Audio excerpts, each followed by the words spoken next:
Right now, this is a rebirth. Hello, everyone, and welcome to this broadcast of Garden State IAA basketball. I'm Joe Lamy, joined by Drake Hugo and Danny Hogger. We can't wait to get another season rolling, and we look to get a great matchup to kick things off. Well, a classic matchup with the Newark East Eagles playing host to the Burton Hornets. Both teams looking to improve on their final positions from last year. A win tonight would be a great step towards that goal. Bobby Erickson leads the way for the Hornets. They go against an Eagles team with quite a few new faces.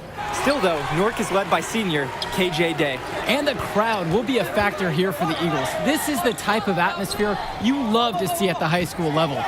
New year and a new lineup. Day, the team captain, he'll now start at the 2 with newcomer Junior playing the point. Black and Zadirko fill in at the forwards, and Marceda steps in to get the start at center. And the Hornets come in with their usual lineup. Luan and Dermanenko are in the backcourt. Star forward Bobby Erickson begins the game at the 3. Ramadas and Aslanoglu fill out the 4 and 5 spots. And looking at Junior, the senior is exactly the type of guard the Eagles needed for this season. Absolutely. He clearly is a plus athlete, and even though he hasn't spent too much time perfecting his skills, the pedigree is there with who his dad is. Not fearing the contact, this is Junior's mentality. He welcomes aggressive defense on the way up. Good on both attempts. And just over a minute played here to start this one. Outside Erickson. Puts up a 3. And it's Bobby Erickson missing again. Junior with it. Ramadas covering. And Junior gets it to go. He cannot match Junior's athleticism. He's able to slip past the contact and sink his shot. And you look at the play style of Bobby Erickson, very much a modern wing who can play off the ball or initiate things for this offense as well.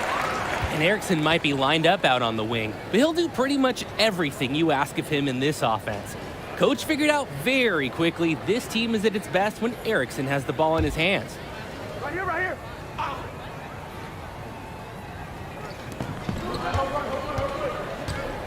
Outside Levesque. Ramadas. Here's Erickson. Hasn't been the most efficient scorer this quarter, but a few makes in a row can change that. On the wing, Junior. Lets it go from deep. Rebounded by the Hornets. Pass to Porter. Erickson. And it's Bobby Erickson missing again. Junior with it. Picked up by Porter. Zadirko. He hangs in there and cashes in on the second chance point. Look how the Eagles rely on Zadirko. He always gives 110% on offense to keep the play alive and ensure they score. Junior. And Junior throws it down. How about that? What a sensational finish. Got to be able to get some hang time to do that right. Totally. To glide in and reverse it home, so sweet. And here's Stephen Porter from the arc. The Hornets again can't hit it. Well, seeing Junior out there, you can't help but think of his legendary father, Duke, one of the biggest names in the area. They've jumped out to an early lead thanks to some efficient shooting. They're doing everything right on offense, and it shows in the score. Here's Erickson. Tips it up. Great positioning on the putback. Check out Ramadas's effectiveness around the rim. Only a sophomore and already so set on pursuing those second chance shots. Here's Junior, and Junior throws it down. How much do you love to see a guy with both the skill and the nerve to pull off that reverse? If it was any other player, it might be surprising, but he is just so good. So good. He's definitely one of the few guys with that much in his arsenal. I'll say that. And Duke, a star here at Newark, who went on to have a great run at the collegiate level. And to call Duke a high school star doesn't even begin to paint the full picture. Everyone from that era knew who Duke was. I'm sure they're ecstatic to see what Junior can do. And so here's Burton, down by 12. Their offense has stagnated. It's been hard to watch. They need a bucket, and soon. Outside James. Puts up a three. And that's good. Michael Luan for three. Proving how effective he can be from distance.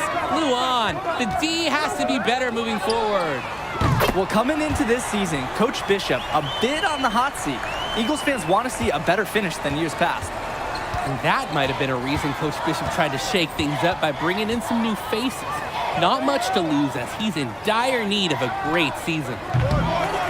James, no good.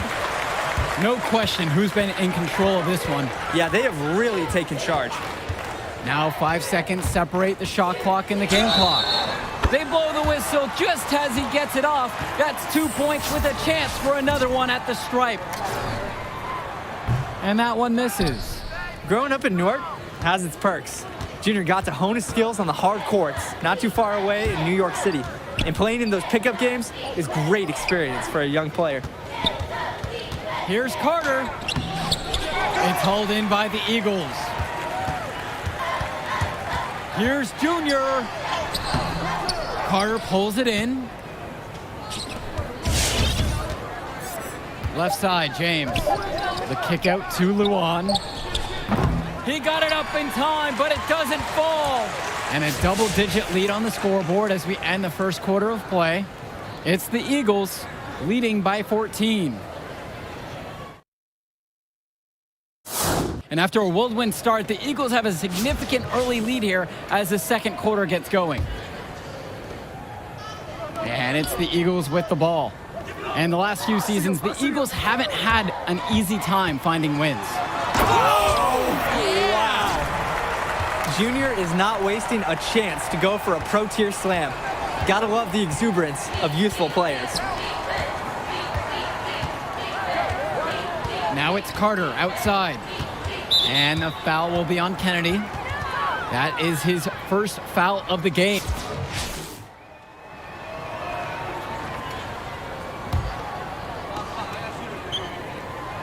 He may not be considered the star of the team, but Day is the most vocal. He's a great floor general, always communicating and making sure they're operating as a single unit. In just over 3.5 minutes played into the second quarter. Here's Kelsey, and they cash in right away with the quick shot. Easiest way to do it sometimes is with the bounce pass. Junior outside. Stolen by Leftos. Outside Levesque. Aslanoglu. Levesque guarded by Day. Kelsey outside.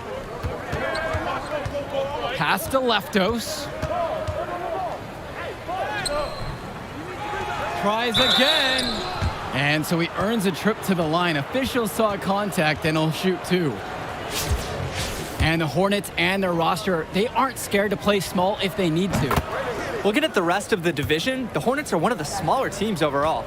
They just don't have that many big bodies in the program, but they know how to make up for it with defensive rotations. Don't be fooled. This team is still deadly, albeit a tad undersized. Now Junior, right side. Field goal number 9 falls, and he's now 9 for 12. His scoring efficiency is a big reason why they're ahead in this game. Outside James. Pass to Leftos. Carter.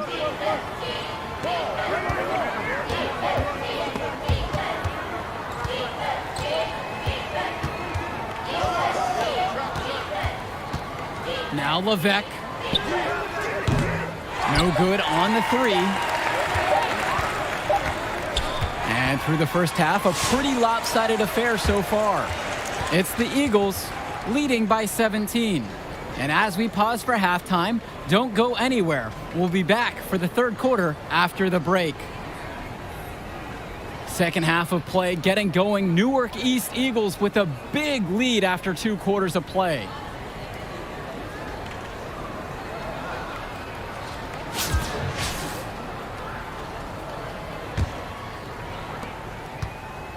Nothing has come easily for them today. Not at all. It isn't what you'd call the best of performances from them.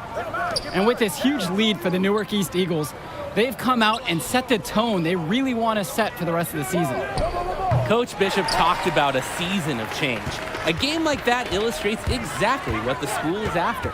Strong showing from the Eagles as they look to have this one wrapped up. Here's Marceda. Beautiful time for the lay-in. They keep finding ways to pad their lead, and it just continues to grow. All facets of their game are clicking. They look like a well-oiled machine out there. Outside Erickson. Marceda with the steal. Here's Junior, and Junior throws it down. High IQ basketball from Sheffield. He gets himself an easy assist by feeding the wide open man. Outside Erickson. Pass to Levesque. Dermonenko with it. Shoots the three. James Marceda with the rebound. And even if it didn't fall, you're more than okay with him trying the three in that occasion. Zadirko, a screen to the paint. Lays it up and banks it in. They're beginning to crumble defensively, especially around the basket. Guys, they've now given up 4 straight field goals in the paint. Now here's Porter. Over a minute and a half now into this third quarter of action. Pass to Levesque. Some solid defense from James Marceda. And with Junior, you don't want to only talk about who his father is, but it's a shadow he'll be under as long as he's on the hardwood. It might be the reason why Junior didn't immediately take to basketball as a sport, but the similarities in their games are already apparent. Junior looks to be just as talented as his dad was, even if he's a bit raw. On the wing, Bobby Erickson. The Hornets again can't hit it. Things have really gone south for him here. Yeah, he can't buy a bucket. Not easy to shake off a cold streak like this. Burton with the ball. Searching for that first bucket here in the third. Outside Levesque. The three from Bobby Erickson. The Hornets again can't hit it. Something needs to change for them here. Starting the half 0 for 5 is not going to cut it. And this run has been fueled by their activity in the paint. Yeah, on the interior, it looks like they've figured it out. They're practically scoring at will.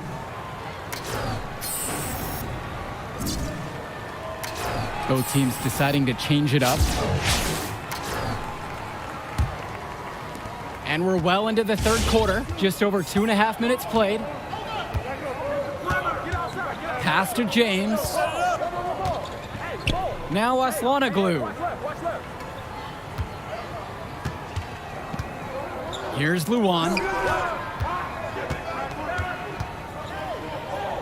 And here's James.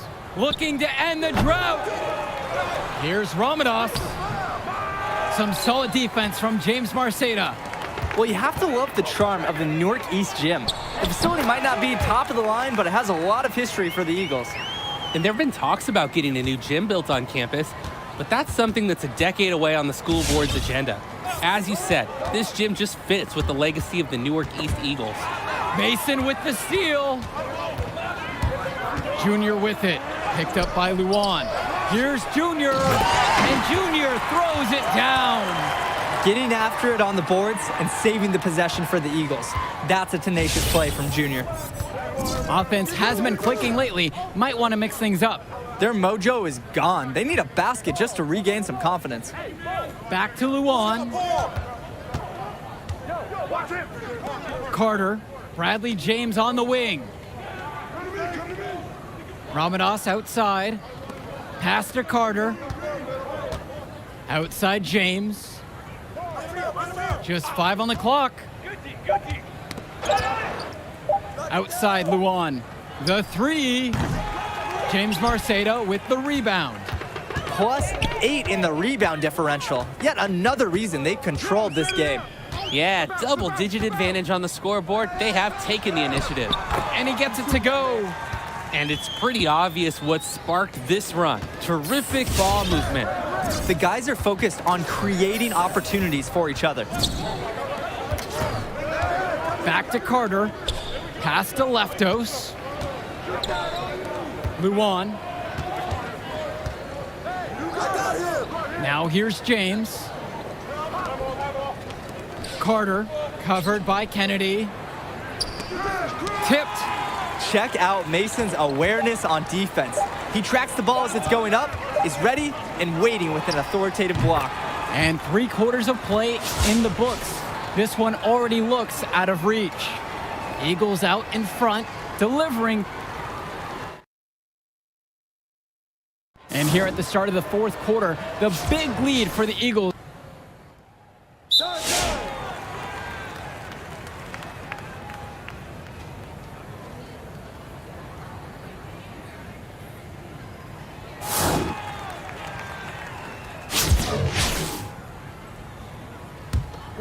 Pick up left.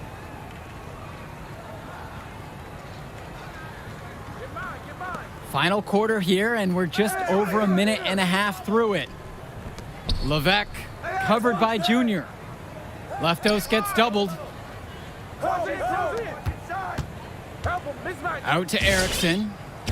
Get outside. Aslanoglu, the 3 is up. The shot comes out. No doubt the star of this Burton squad is Bobby Erickson.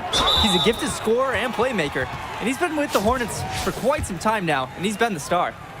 And with Erickson, guys, you see his release, and you know immediately he's a terrific shooter. He's going to have no problems putting it on the floor as well. That's true. I mean, Erickson plays bigger than he actually is, and that helps him finish on the inside. Colleges have shown a lot of interest in him since his breakout performance his sophomore year. He'll most likely be transitioning to shooting guard when he gets to that next level. Dermanenko outside. Pass to Leftos. Erickson defending. And Junior throws it down. This could be a big night for Junior. He's performing admirably, really setting the tone for the Eagles out there. Dermanenko with it. From deep. Sends it home from three-point land. And the defense basically dared him to shoot that one. Challenge accepted. Brothers a screen. Here's Junior. Laid in with a nice touch off the glass. The D must keep Junior out of the paint. Even when they're physical with him, he's capable of converting. Pass to Dermanenko. Now Aslanoglu. Porter. Levesque with it. Back to Porter. This one for 3. And the Hornets with another 3. He's too good a shooter to leave open. That's a breakdown defensively. Junior outside. If you're just tuning in, welcome. We've played just about 3.5 minutes into the 4th quarter. 2 points as that one goes. Fantastic read by Junior. You see him picking up the game more and more out there. Pass to Erickson with the 10-footer. Newark East grabs the miss. Here's Aderko, guarded by Leftos. And it's Junior missing. Burton has possession. Now Porter. Zadirko covering. Dermanenko outside. Outside Erickson.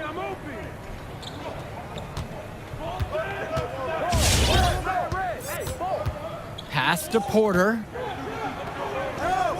Chalk up 2 right there.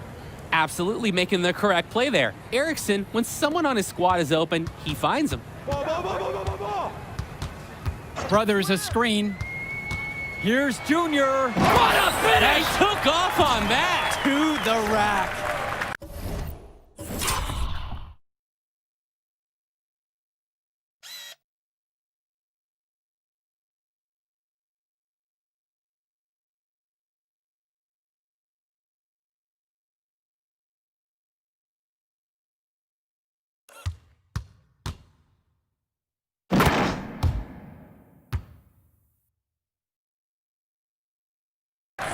Oh my, I will not be forgetting that play anytime soon. Neither will I. That was awesome. If we asked right now, could they stop the game? We just do a quick dunk contest? This is unreal. Indra, he's covered by Levesque. And here's Junior outside, pure from three-point range.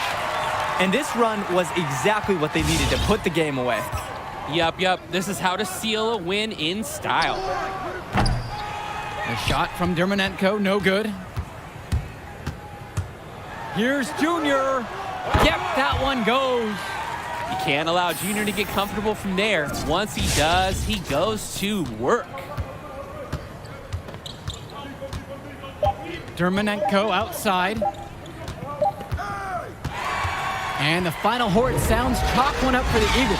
They get the win here at home and a fantastic start to the season. And the level of skill.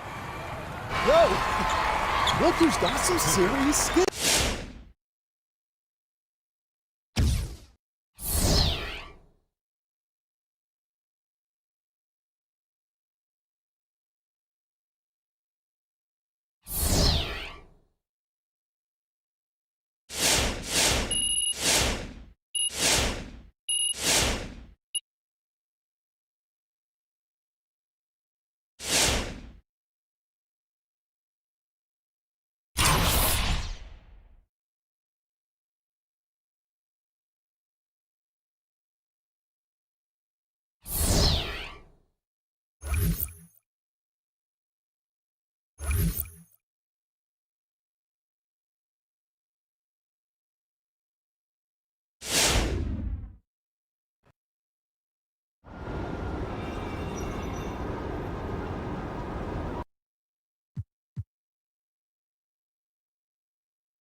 Good evening, everyone, and welcome. We have another exciting edition of Garden State IAA Hoops for you. I'm Joe Lamy. To my side are Drake Hugo and Danny Hogger. We'll be seeing the Renfield Foxes play host to the Newark East Eagles. And at this point in the season, we know that we can expect an intense matchup. The Eagles are a much improved team looking to come into Renfield and take one on the road. It won't be easy, but they have the firepower to make it happen. And standing in their way will be Connor Rosenberg, the fantastic guard for the Renfield Foxes. He's got size, touch, just about everything. You can bet he'll be a handful for the Eagles. This beautiful gymnasium will be rocking in no time as the Foxes defend their court against the Eagles. A look at the lineup for Newark East. You have Junior running point guard duties.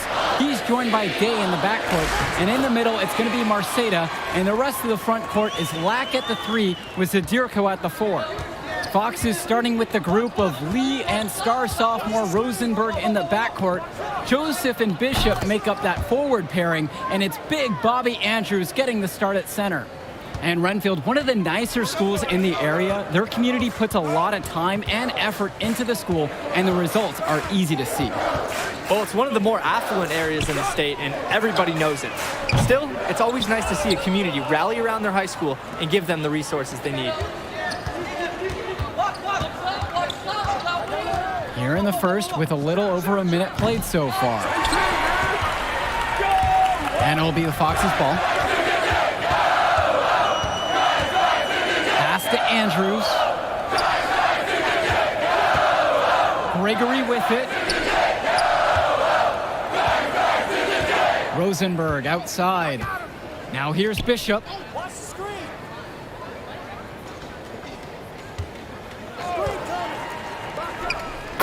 That one goes. And with Renfield, they care quite a bit about their athletics.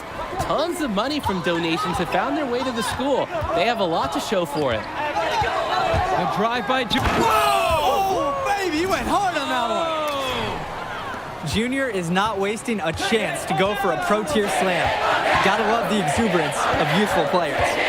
Outside, Bishop. Gregory. Pass to Andrews. Rosenberg outside. Gregory, covered by Junior. Outside, Lee. Bishop Expanding his range. Bishop can't get that one to fall. Junior outside. Nifty move. Nice touch on the bank shot. And here in the first, approaching 3 minutes played. Offense has been clicking lately. Might want to mix things up. Their mojo is gone. They need a basket just to regain some confidence. Baseline jumper. Jonathan Lack with some nice D. Zadirko, a screen. Here's Junior. Second chance shot. And it's Zadirko laying it in.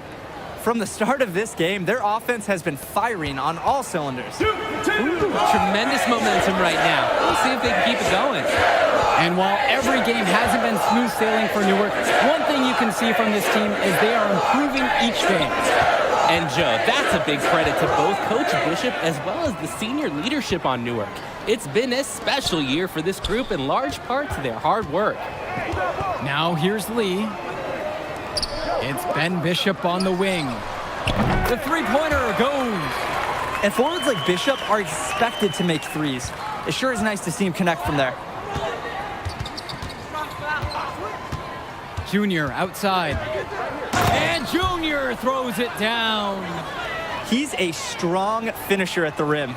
He's not going to miss a chance like that. And he doesn't even need two hands to do it. Yeah, his teammates are loving that one. Hyped up before he even got off the ground. The team might have gotten a little lucky. Most of the time, those go down.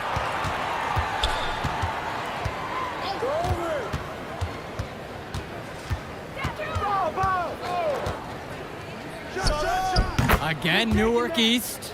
His scoring efficiency is a big reason why they're ahead in this game. The Foxes trailing. Here's Lee. The putback. It's good on the putback. I love when Andrews hustles like this. He's being rewarded for not giving up on the play. It's a 4-second difference between the shot clock and the game clock. The drive by Junior. 2 points as that one goes.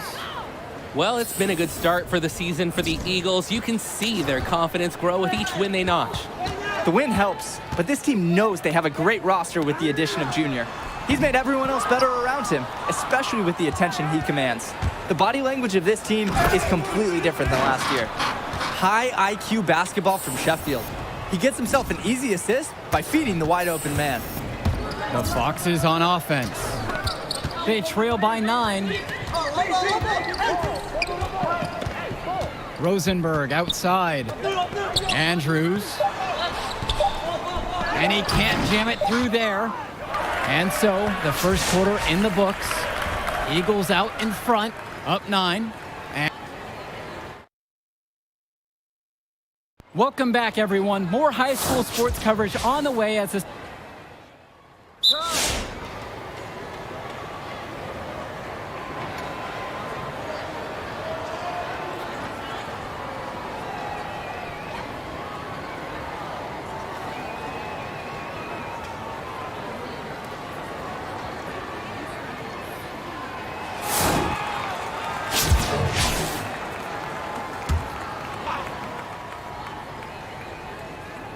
And we're just over 2.5 minutes into the second period.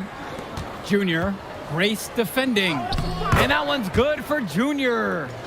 And while Coach Bishop did play ball himself in high school, he wasn't a standout athlete. I remember hearing about him playing, very much of a game manager type of guard. Coach didn't try to do too much with him. He had strong fundamentals and overachieved given his lack of athleticism. Pretty much exactly what you want in a coach. And the shot goes in. Oh, he got that one right off in the face of the big fella. Nice quick fire release. And the mid-range shot is a really good choice there. He'd have a tough time making it inside against a bigger man. Junior. Here's Marceda. And he drops in the layup off the glass. They're force-feeding the ball inside, and it's really working. 5 of their last 6 field goals have come from inside the painted area. Pass to Joseph. Ducey. Off target from three-point range. They just can't get into a rhythm offensively. The shooting has not been great this quarter. Now Indra. Back to Junior. Now Mason. Foul called that time on the way up. That'll give him 2 chances at the free throw line here. Dustin Joseph picks one up. Both teams deciding to change it up. He makes 1 of 2 at the line that time. So it's Renfield now. It's a 5-point game. And out of bounds it goes. The Eagles will take it over.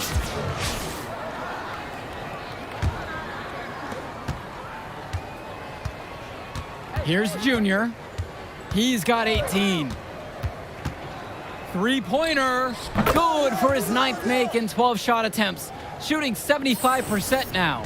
This could be a big night for Junior. He's performing admirably, really setting the tone for the Eagles out there. For 3. It's hauled in by Lee. 7-second difference between the shot and game clock. And a foul called on Junior. That's his first foul. Hey, right here. Now here's Lee. Defense right on him. Andrews. Love the solid coverage by Zadirko, using all of his physical abilities to just smother the shooter. On the wing, Junior. He's covered by Bishop. And here's Junior outside. Add that basket to his impressive total. Brings him up to 10 of 14. And a foul called on Junior. That'll be his 2nd foul of the game.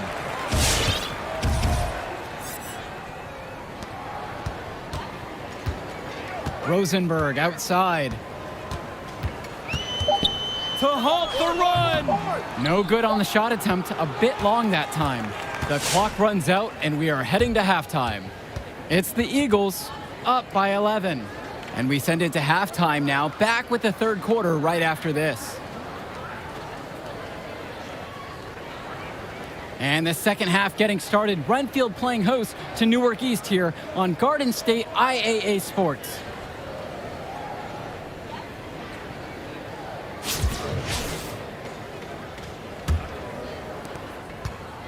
Here's Newark East.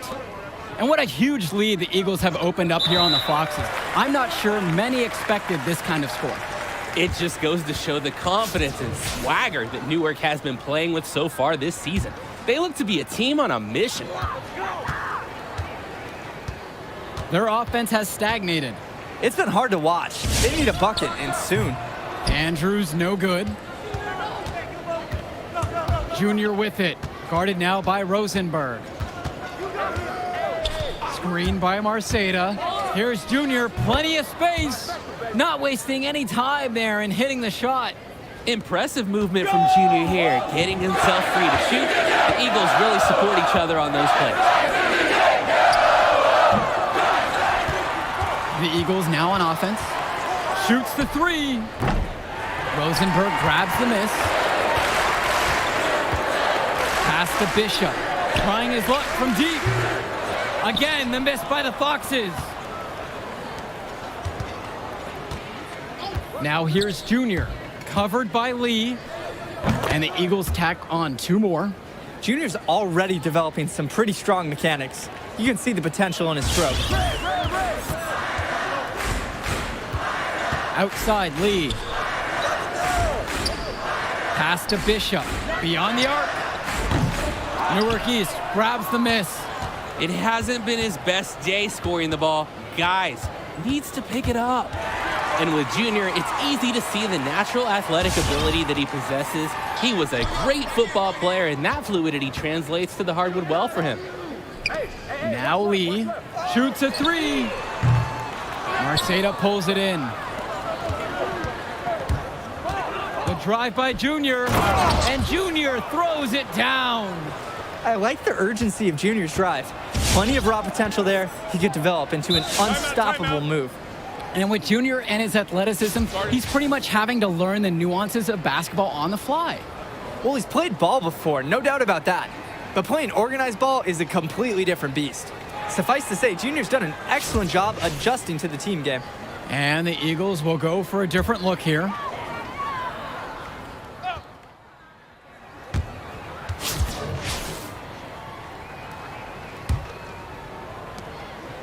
Here's Newark East. 10-point lead. And Junior throws it down. What a gritty bucket. But remember, Junior's the son of Newark. It's going to take more than a little contact to bother him. To the left wing. Troy Lee for three. The rebound by Dave Zadirko. Junior left side. Switch. Over it. Down low. Zadirko. And that one goes in as he's fouled. It'll be 3 points if he converts the free throw.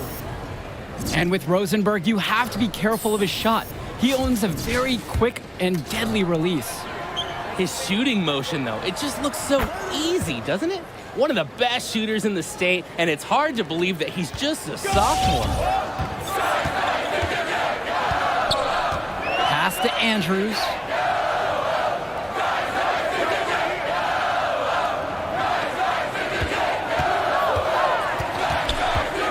The kick out to Lee. Rosenberg. Ben Bishop from outside. Marceda pulls it in. Just can't buy a basket, trying to get back on track somehow. Or he could pass the ball more. I mean, that's a thought. He's feeling it. And it's Junior missing. Renfield with the ball. Down by 15. Rosenberg's shot is off. And even if it didn't fall, you're more than okay with him trying the three in that occasion. Here's Junior using his post move to get the 2 points. He cannot match Junior's athleticism. He's able to slip past the contact and sink his shot. They are desperate for a score here, to say the least. Their last score getting farther and farther away. They need to get something going. Robert Andrews for three. It's hauled in by the Eagles. And Junior, as many of you know, is the son of Duke, one of the largest figures in Newark hoops history. And I don't know why Junior waited so long to get into the game of basketball, but I bet his father would be elated now that he's on the floor. Duke was a legend in the area, and Junior would be lucky to have that same kind of impact. And the Foxes call time here. Junior really making a difference here. Well, the message in the huddle should be very clear. Do not let that player kill us from beyond the arc.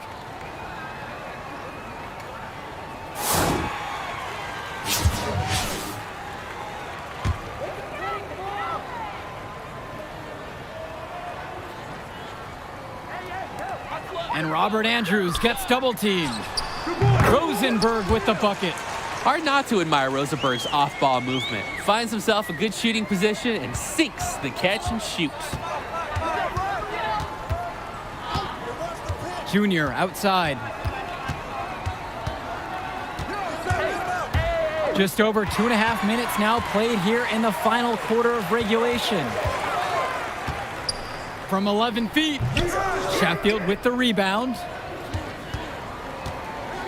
Here's Junior, and it's rebounded by Bishop. Left side Lee. Rosenberg, he's covered by Sheffield. Well, he's already the star of this team, and he's only a sophomore.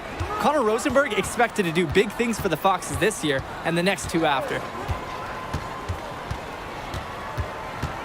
Junior outside. Zadirko left side. Junior. Inside.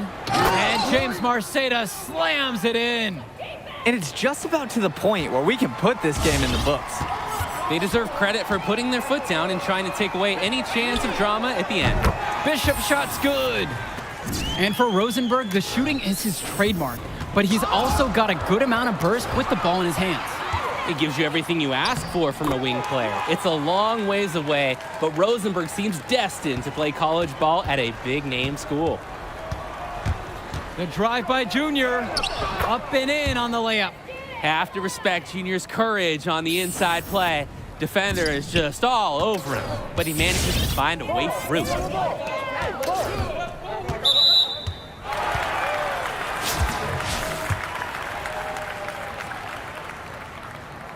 First one for him falls.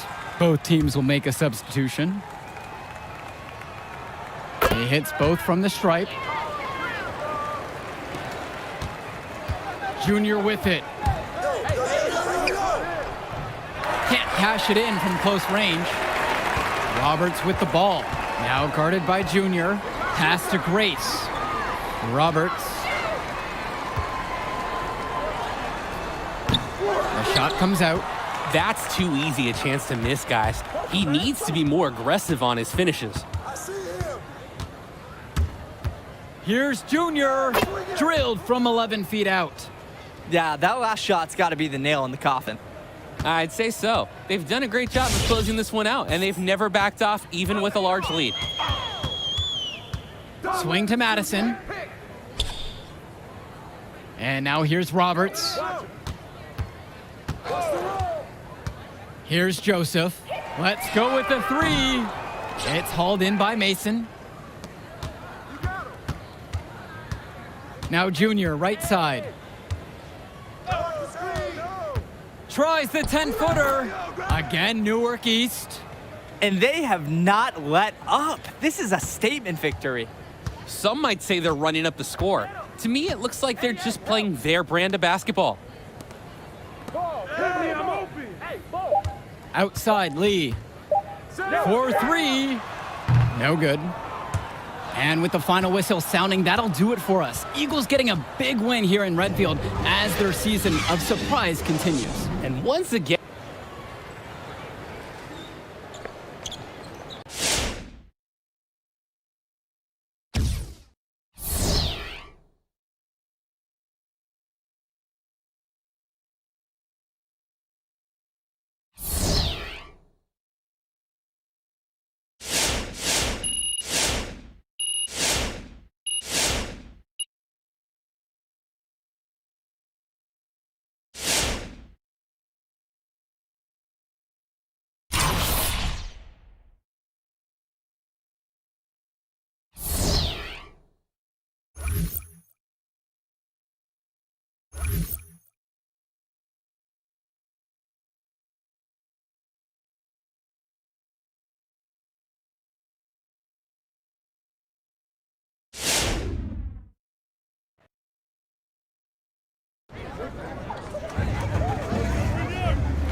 Man, give me that ball, man. Wasting my time. Make.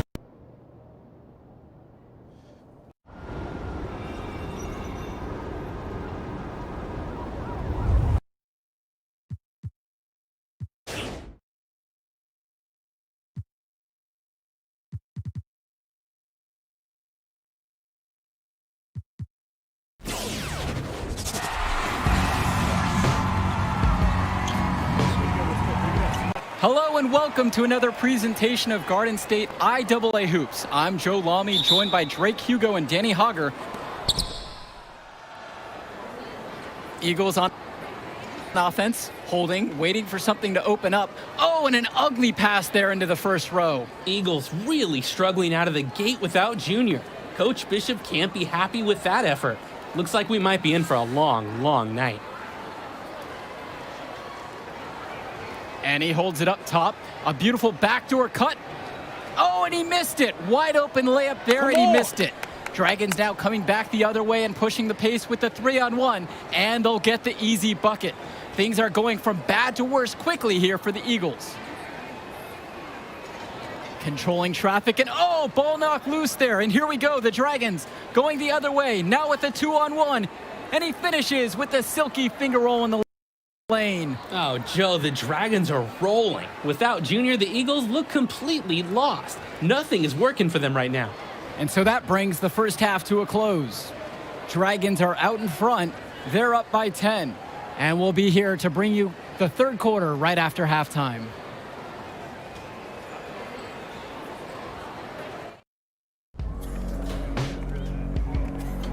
All right, fellas, here's the deal. We're getting blown out right now. We're getting outplayed, out-hustled, outworked. All right? Second half, I don't... All right, fellas, let's get the second half over.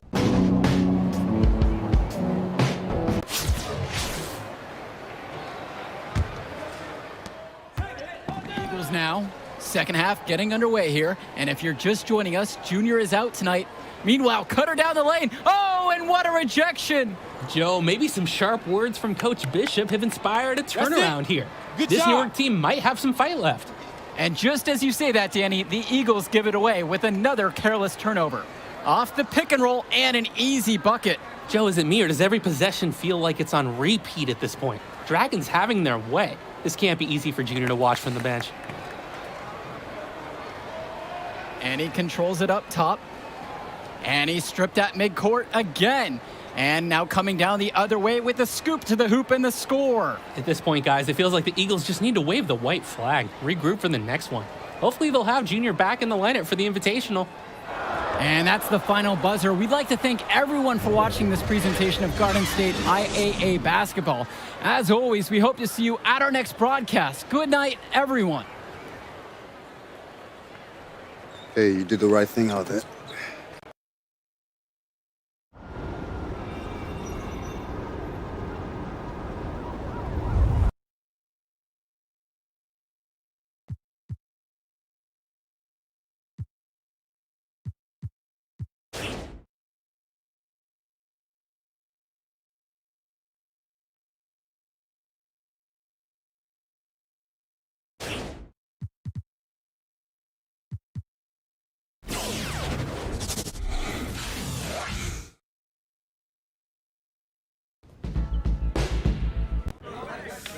No. Hello, everyone, and welcome to the Barclays Center. We're here for the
A final game in the Battle of Brooklyn.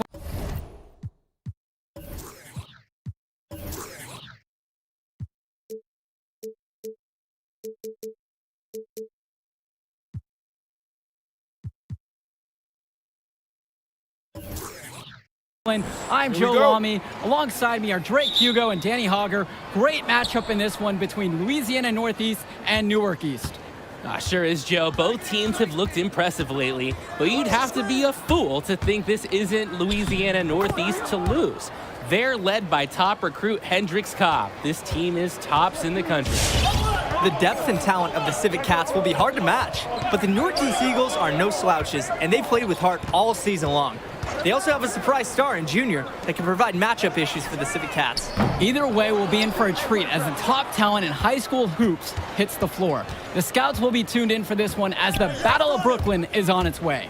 We see the Eagles starting with Day and Junior, the talented backcourt pair. On the wing, you have Lack, Zadirko and Marceda make up the post pair to round out the starting five. For the Cats, it's the star tandem in the backcourt with Cobb at the 1 and Davidson at the 2. Splitter fills in at the small forward position with the high-flying Teddy Edwards at the power forward spot, with Mushi Fresh rounding it out starting at center. And fortunately for the Eagles, they'll be at full strength for this matchup. No injuries mentioned on the game notes. And there was a worry that Junior would still have a lingering issue with his knee, but the team decided to rest him an ample amount of time.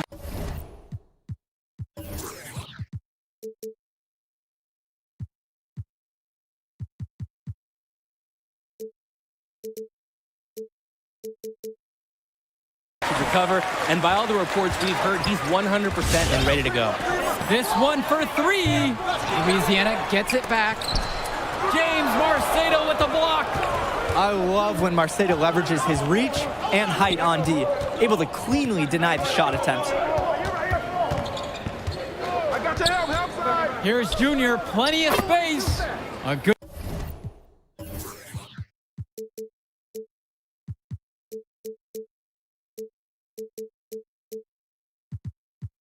looking shot from the wing. You can see the defense is flustered. They just can't seem to shut him down. How about a little bit of trivia? You talk to Hendrix Cobb, and he'll tell you a major figure in the development of his game was Duke, the father of Junior on the Eagles. Yeah, Duke coached Cobb when he was coming up and still living out in Newark. Very nice of Cobb to give credit to the late Duke for his development. You could see the precision in Cobb's game that Duke certainly played a part in. Offense has been clicking lately. Might want to mix things up. Their mojo is gone. They need a basket just to regain some confidence. Pass to Cobb. Fires from deep. And again, no good from Louisiana. I don't think there's a person in the building who thought he was going to miss that. Yeah, he had a wide open look. Wonder if he had maybe a little too much time. And Junior gets it to go. They've come out strong. They're getting what they want offensively here in the first quarter.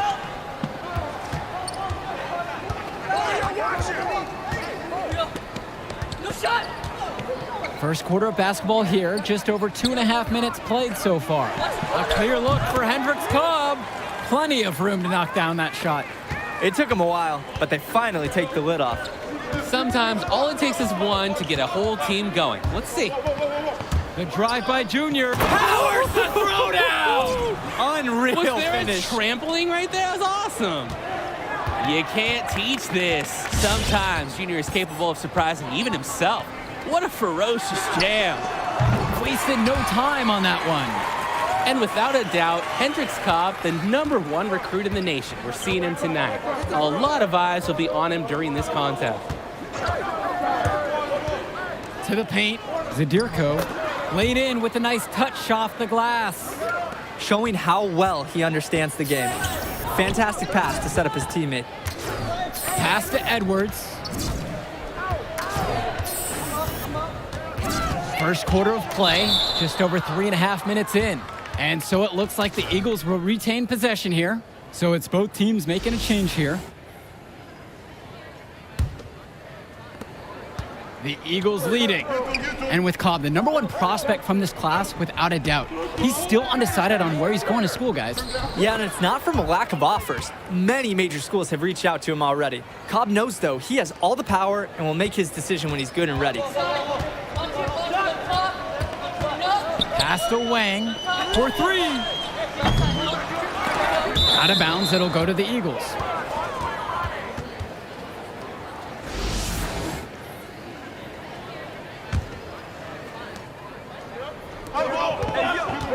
Junior outside.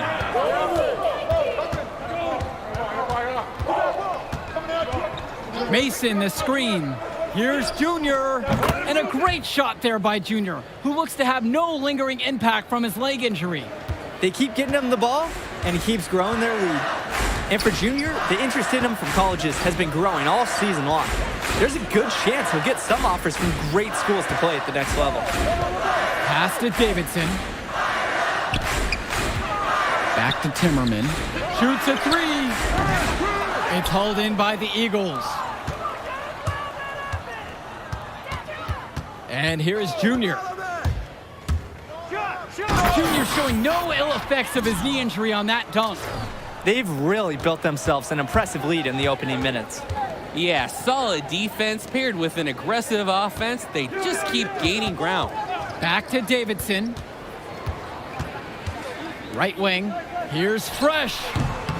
No good. Had a chance to end the run there. The drive now by Junior. So as we end the first quarter, already a double-digit ball game. Eagles ahead, leading by 14.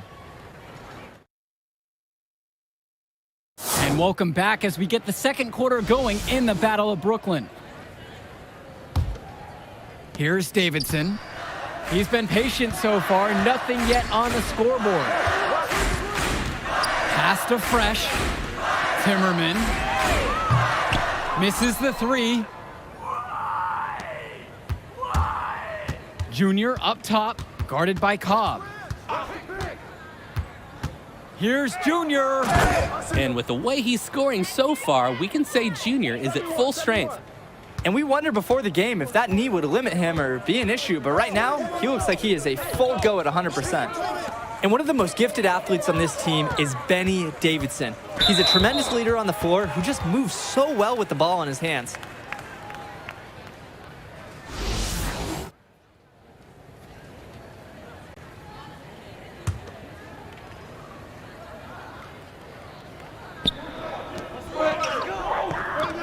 Pass to Fresh.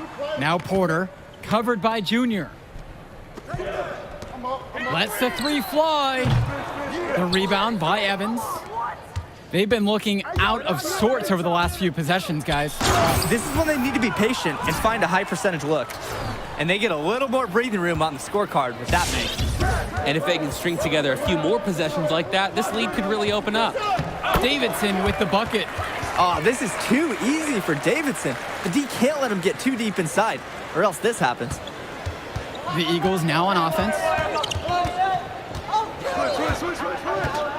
Junior outside. Throws it up high. And Thomas Brothers with the slam. Phenomenal alley-oop slam. They're taking advantage of a team that looks lost out there. Yeah, this is threatening to get truly ugly. Pass to Porter. That shot goes in. First of the night. He's 1 for 3 to start the contest.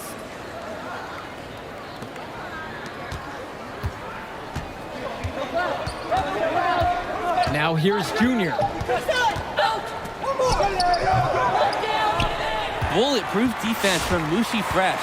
His height and reach let him create some intimidating coverage. The clock runs out and we are heading to halftime. It's the Eagles. They lead by 7.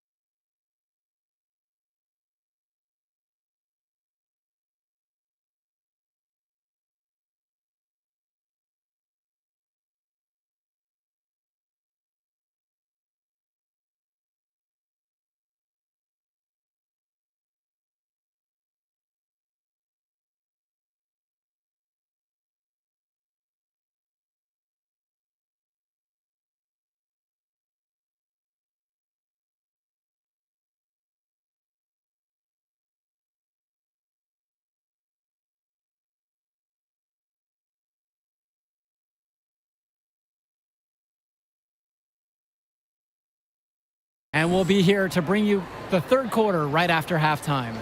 And the second half of the Battle of Brooklyn starting up here. Great game so far between two fantastic high school squads. And a look at the Civic Cats bench, it's not the most talented, but the group is well seasoned. A lot of seniors who have seen everything this program has thrown their way. The drive by Junior, count it.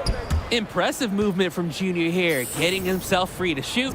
The Eagles really support each other on those plays. The Civic Cats trailing. And thinking about the Civic Cats bench, guys like Sapita, Timmerman, and Wang, not very talented, but they're experienced. I agree. Certainly they're the last guys you expect to do any real damage out on the floor, but they're really not known for their score. But that leadership, that experience that they provide, that secures their spot on this team.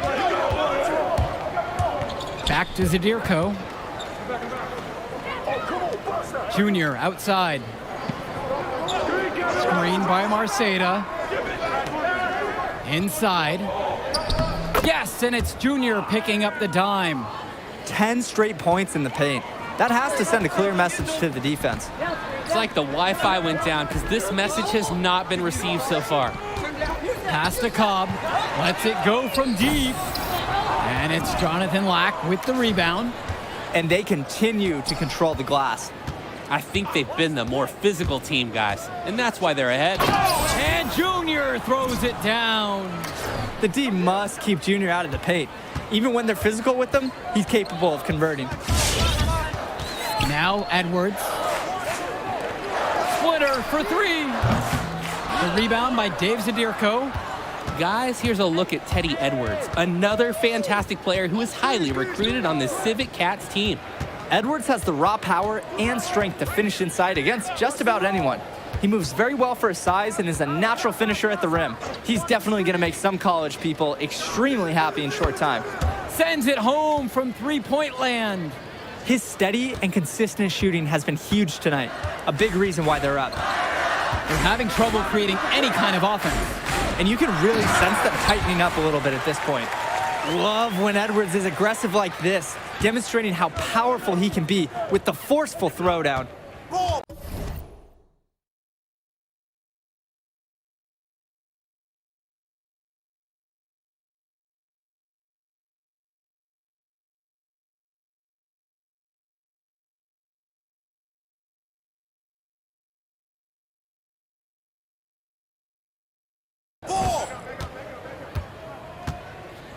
A little under 2.5 minutes gone by in the third quarter. Down low. And the Eagles tack on two more.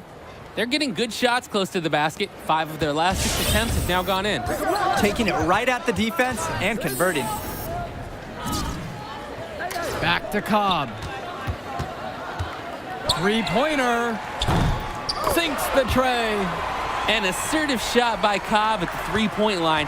You can really see some serious potential in his raw shooting ability.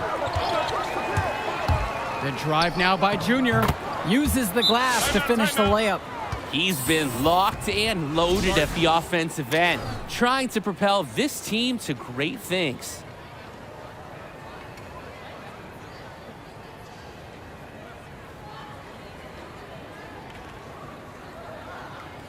Both teams deciding to change it up.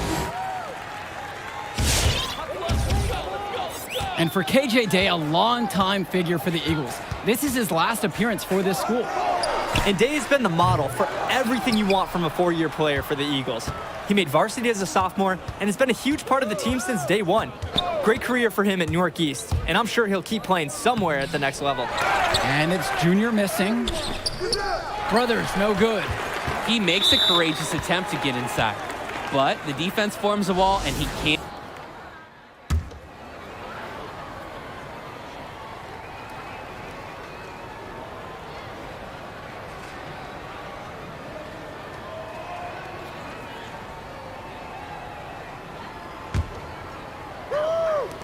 And it's the Eagles with the ball. At one point, leading by as much as 16. Beautiful time for the lay-in. They're getting torn apart inside. Time to show some toughness. Yeah, defend with an edge and some attitude. Let them know there will be no more easy buckets inside. Outside, Davidson. Pass to Porter. Takes the three. The shot, no good. And here at the end of the third quarter, it's a double-digit ball game. It's the Eagles leading by 14. And as we head to the break, stick with us for the fourth quarter right after this. Only one quarter remains. It's anyone's game as the Battle of Brooklyn will be decided in the coming minutes. This Civic Cats squad struggling. For the Cats, this is more than just a road game for them. These young men are dealing with the first taste of play after traveling across the country. Yeah, that should be a big advantage for the Eagles, Joe. They'll want to do whatever they can, keep their foot on the gas pedal, and keep the tempo of this game up. Hopefully, that should even out the talent advantage that the Civic Cats have on paper. And James Marceda slams it in. Fantastic read by Junior. You see him picking up the game more and more out there. Splitter outside. Fresh, defended by Lack. A shot by Porter, no good. Rebounding is the main reason they've been able to build this lead. It's been a dominant performance on the boards.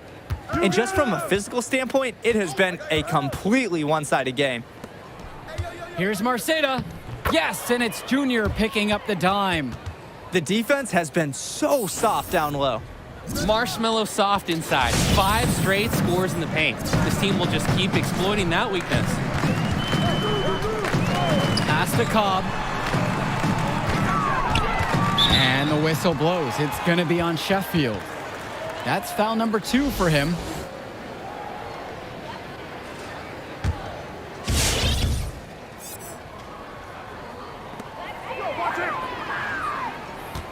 It's Pooh Splitter on the wing, covered by Junior. And Mushi Fresh finishes it off. And with Cobb playing back in Brooklyn, a bit of a homecoming for him, guys.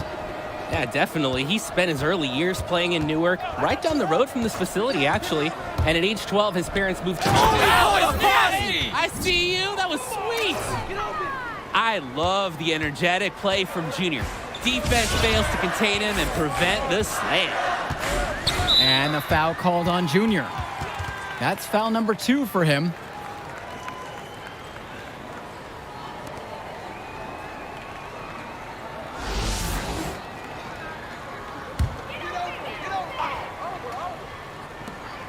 Shot from the inbound. Cobb gets the bucket. Shrewd play by the Cats, gets Cobb all set up. He seems very reliable when he can take the shot that he wants. And they double up Junior. Pass to Zaderko. Another 3 from Newark East. Their shooting percentage just keeps improving here in the second half. Well, they've done a great job sharing the ball. Good teamwork typically does result in high percentage shots. And here's Fresh. Splitter for 3. Yes, and a nice assist from Hendricks Cobb. Answering back in a big way. Have to respect Splitter's competitiveness, dropping a 3 of his own. Pass to Marceda. Junior. And they double up Junior. Back to Marceda. Junior, guarded by Cobb. Here's Junior, and Junior throws it down. Watching the way Cobb gets things done on the floor is exemplary. It's easy to see why he's such a highly regarded recruit. Everything comes so easy for him. Just raw, natural ability combined with a great sense of the moment. There's a sense that he'll be an impact player beyond the college level someday already.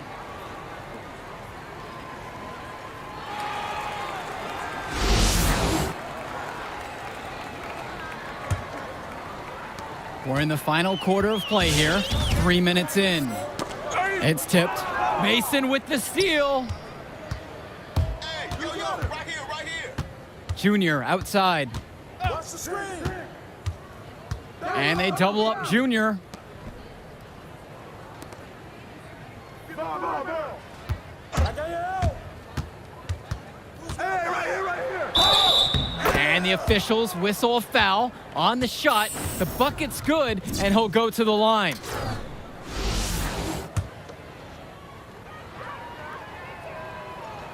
Junior's had to overcome a lot of adversity as a young man, losing his father, getting a late start playing basketball, but there is no doubting his talent.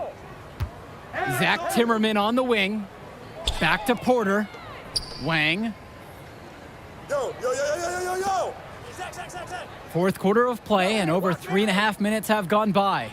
Pass to Sapita. Back to Wang. 6 on the shot clock. Outside, Timmerman puts up a 3. Knocks down the triple.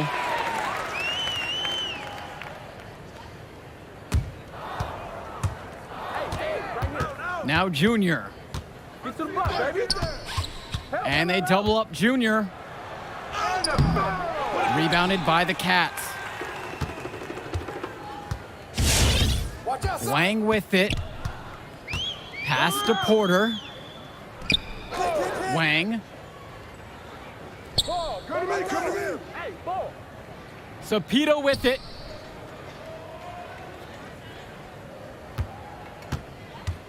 Hey, watch him, watch him, watch him!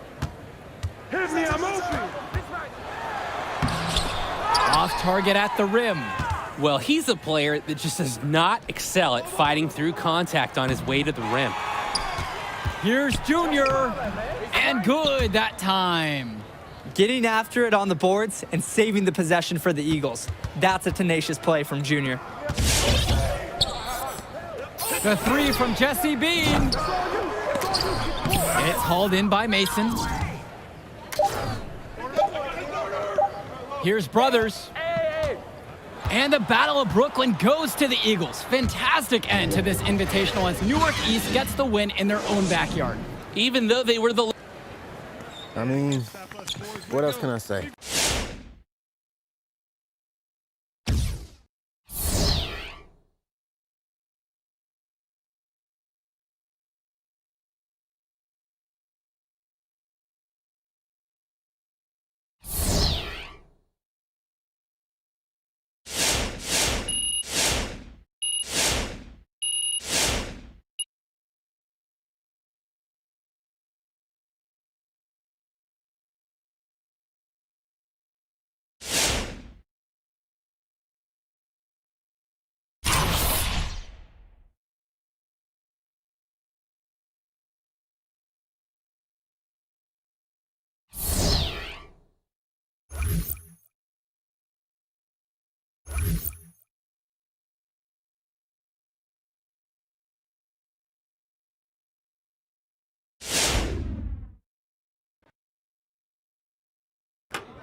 Hey, what's up, Coach? What's up, bro? How's it? Good, man, good.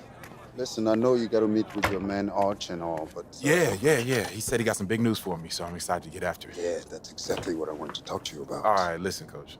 I know where you're headed with this, okay? I got it handled. See, right there, when someone says they got it handled, that's when I know they got a blind spot. And if I'm looking to take it... So you're saying in the G League, I can line the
just feel like college would make sense for me.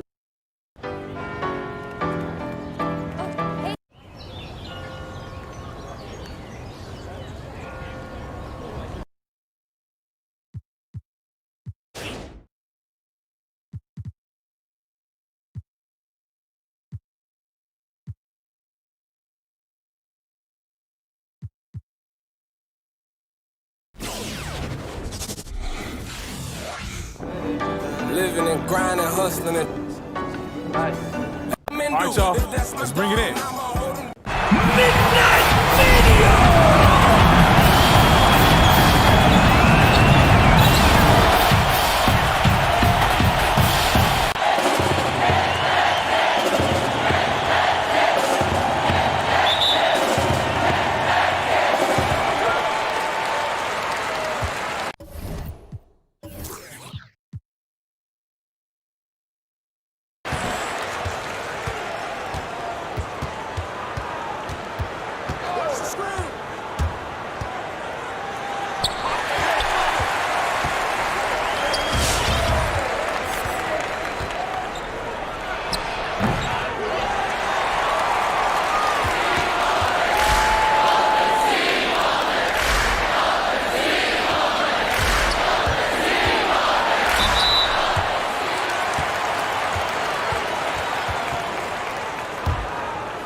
Yo,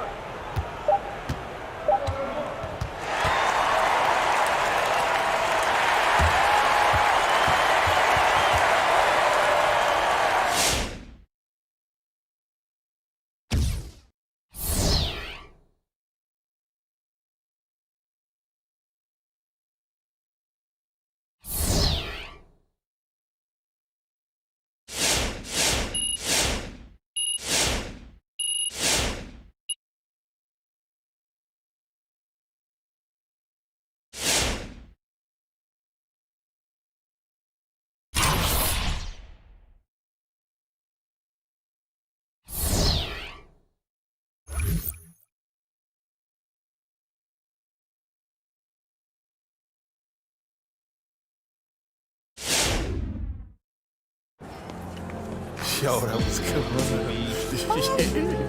Yeah, Caesar about to go.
Boom! Okay, you know, that boom.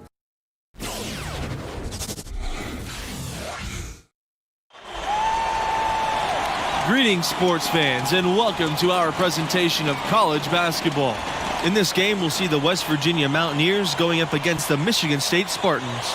Along with analysts Clark Kellogg and Greg Anthony, I'm Forrest Hunt. Tonight, we get a look at some of the next generation of NBA stars. You know, that's one of my favorite parts of watching these games, seeing what kind of dynamic, new, fresh players will soon be headed to the league. Yeah, plenty of NBA hopefuls on these two teams. It'll be interesting to see who really distinguishes themselves from the pack.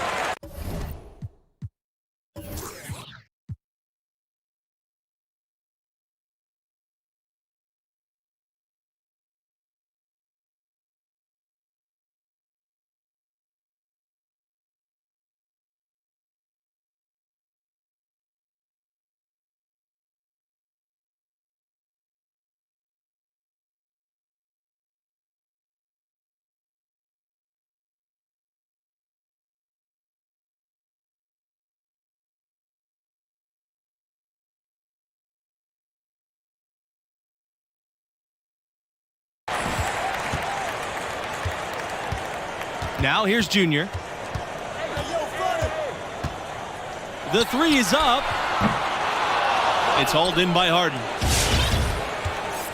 Here's West Virginia. Here's Pearson.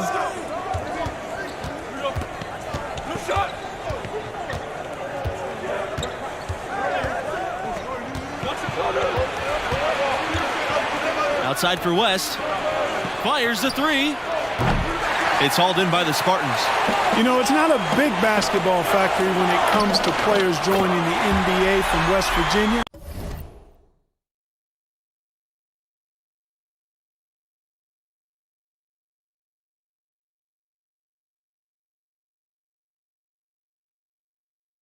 But they do have some representation from their alumni base. And all time, you have some big names on the list. But in the last few years, it's been pretty sparse. Still, this team remains competitive without having NBA-level talent. Now here's Pearson.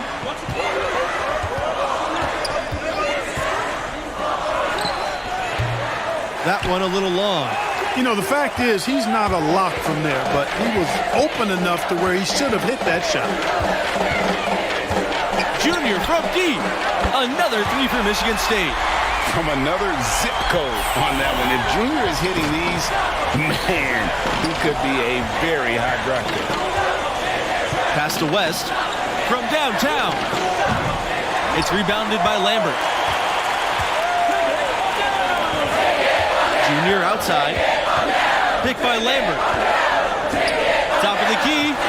And again, Junior. And this is right around the time when one team might start to pull away. Greg, the lead appears to be heading north, if you will. It's Pearson with the drive. Can't cash in the 10-foot jumper. And it's Michigan State's ball. Junior outside.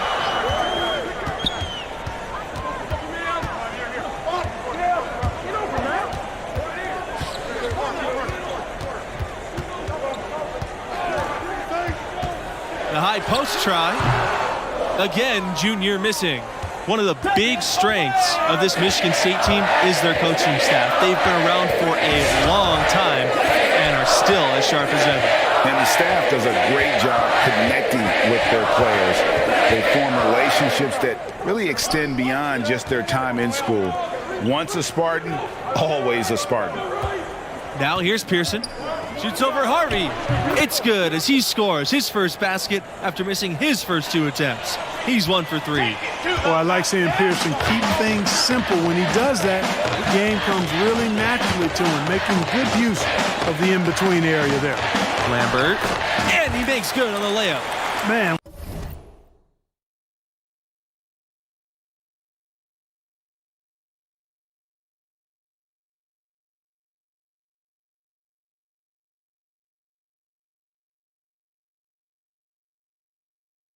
What a pass that was there. He really relishes making the game easier for his teammates. They really want to find that igniter here. Yeah, their offense has ground to a standstill. And there's a whistle, and that goes on Mills. That is his first foul of the game, and a new group getting ready for the Mountaineers.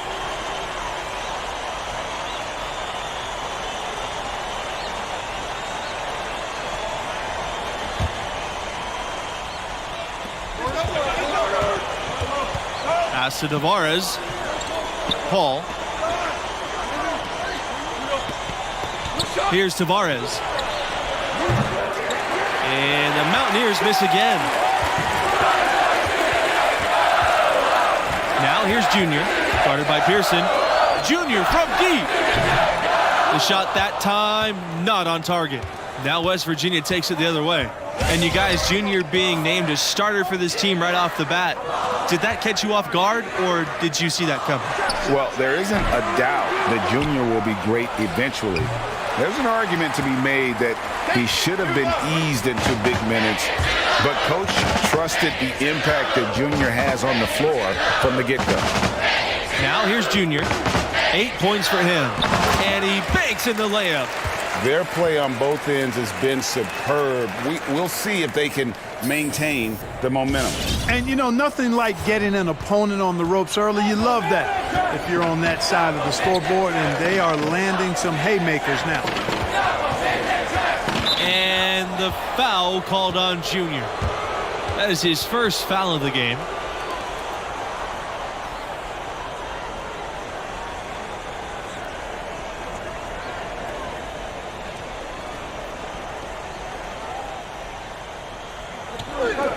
Here's Hernandez. First shot, first basket. He is out of the blocks fast. Boy, I tell you what a well-designed play, executed beautifully too. Now here's Junior. He's tightly guarded. Outside, Hayward. Junior, guarded by Pearson. And that one's good. Junior.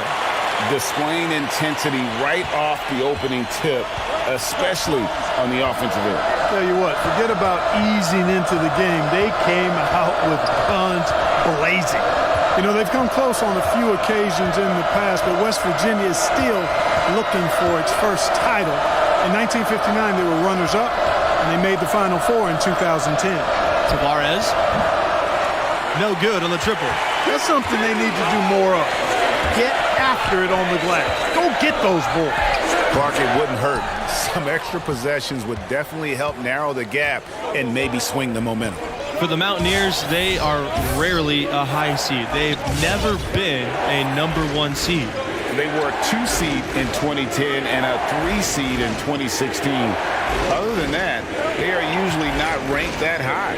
But they're building something here, and they're pushing for that first title. Shot clock at 6. Pass to Weaver from deep. The shot, no good. Now the Spartans take it the other way.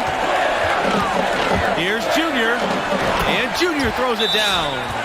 And once Junior spots a lane, it's all over. Flies inside and goes right over the defense for a big dunk.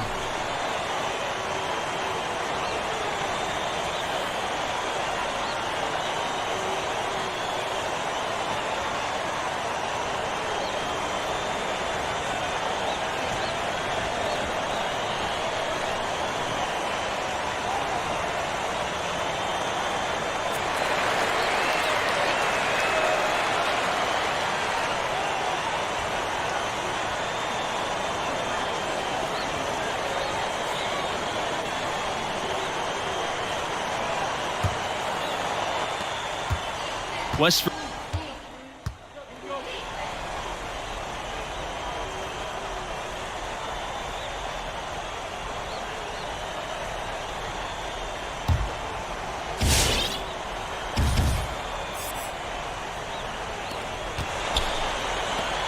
pass to Tavares. Here's Paul. Here's Tavares. And here's Pearson from the arc. Now here's Junior. He's closely guarded.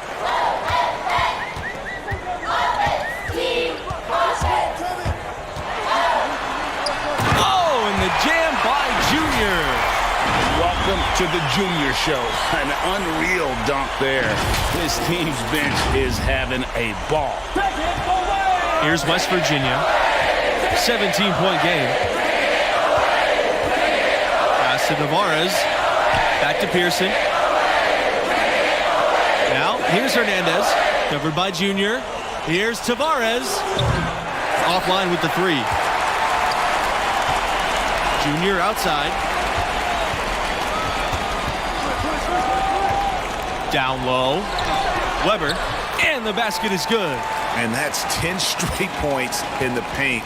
The defense, nowhere to be found. I think they've really got to start committing more bodies down low and really kind of close that area off defensively. Now Junior.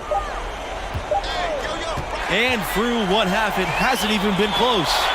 The Spartans on top, up by 19.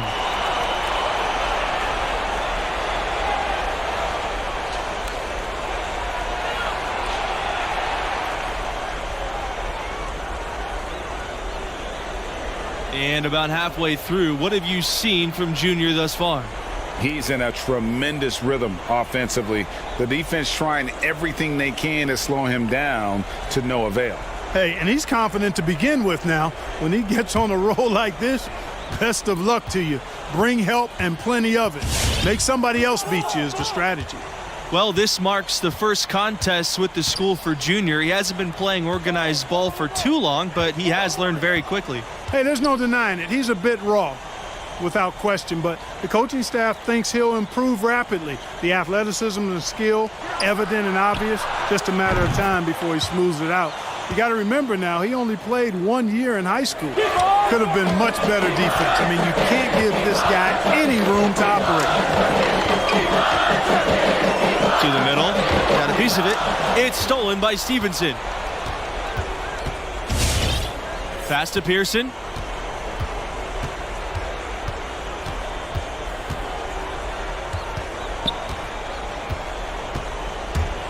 Floats one. That shot off. And Michigan State the other way now. Earlier in the game, they had a 19-point lead. Picked by Lambert. And here's Junior.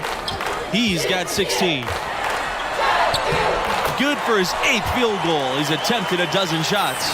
Man, have they been effective at getting the ball inside. I tell you, we're taking a look at some real deficiencies defensively. I mean, they've given up 5 straight good looks in the paint. Pass to Harden. Pearson.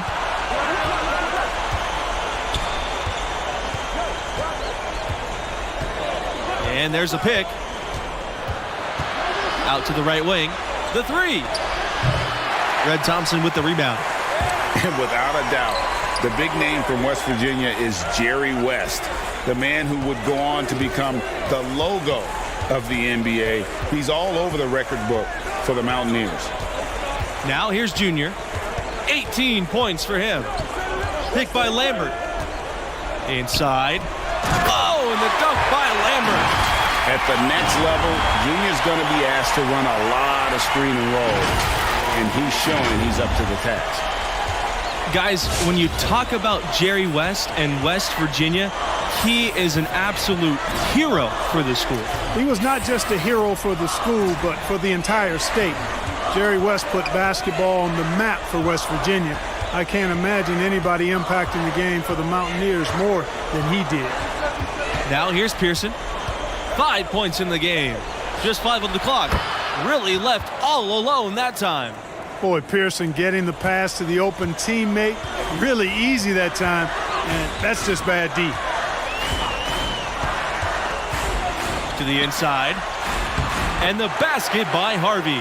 Oh, they own the interior right now. 10 straight points coming from inside. Well, constantly finding lanes to the basket, getting great looks inside. Pass to Harden. Flex the pass. And stolen by Junior.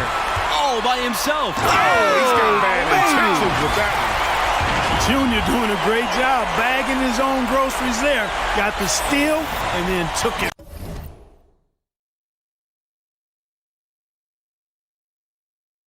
Rack to rack for the defenders. And a freshman out of California, guard Red Thompson. Not a major recruit by most listings, but he can play. Another solid young option for this team. Here's Harden. West on the wing. They set the pick. Pearson. Off target with the three. And they've got a big lead, not just on the scoreboard, but really in the rebounding numbers as well. And what I like about it, Greg, it's been a physical brand of basketball. It's had a little sandpaper element to it, gritty and rough, but that's how you win games. Both teams deciding to change it up. And Thompson a bit flighty on the court, or at least that's the scouting report. But which freshman players aren't like that? You know, the coaching staff sees something in him, and they might be on to something here. You look at Thompson, they were very excited to add him to the list of incoming freshmen. I think he'll be a big part of what this program does and becomes the next couple of years.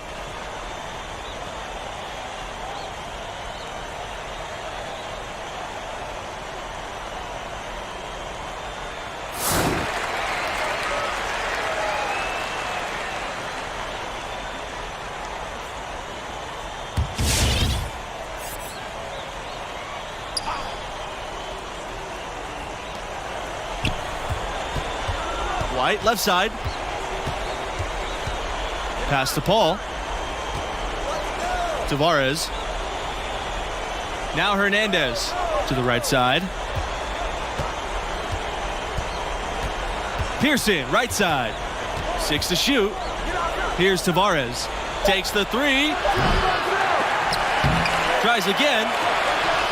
And Hernandez with the lay-in. You know, one common theme for the Spartans, the group is always unselfish, and they play hard and tough. And I think you've got to give a lot of credit to both the players and the coaching staff. They kind of hold each other accountable. This team puts the team before anything. You look at the players they've had, Draymond Green, Denzel Valentine, Magic Johnson. They are all great team players. Pass to Pearson. Here's the three. Bush with the rebound. Junior outside. To the paint. Bush. And he lays it straight in. Good job that time by Junior. Solid ball movement, understanding, and even sensing when one of his guys was open there. Here's Hernandez. And it's going to be 2 free throws, drawing the contact on the shot.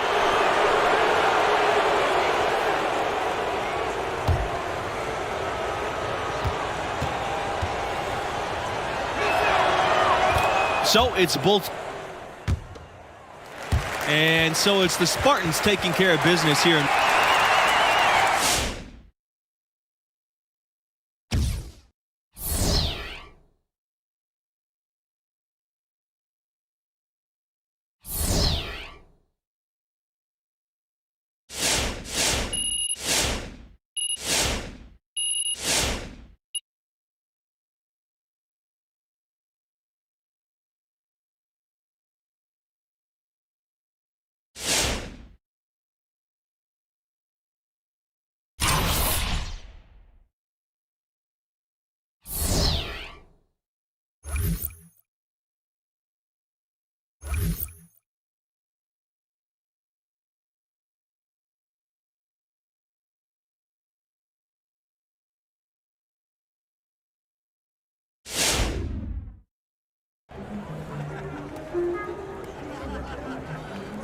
It's a good win, Junior. I'm saying you want to play on a higher level, right? I don't care if it's football, basketball, anything. I don't even care if it's one of the top leagues.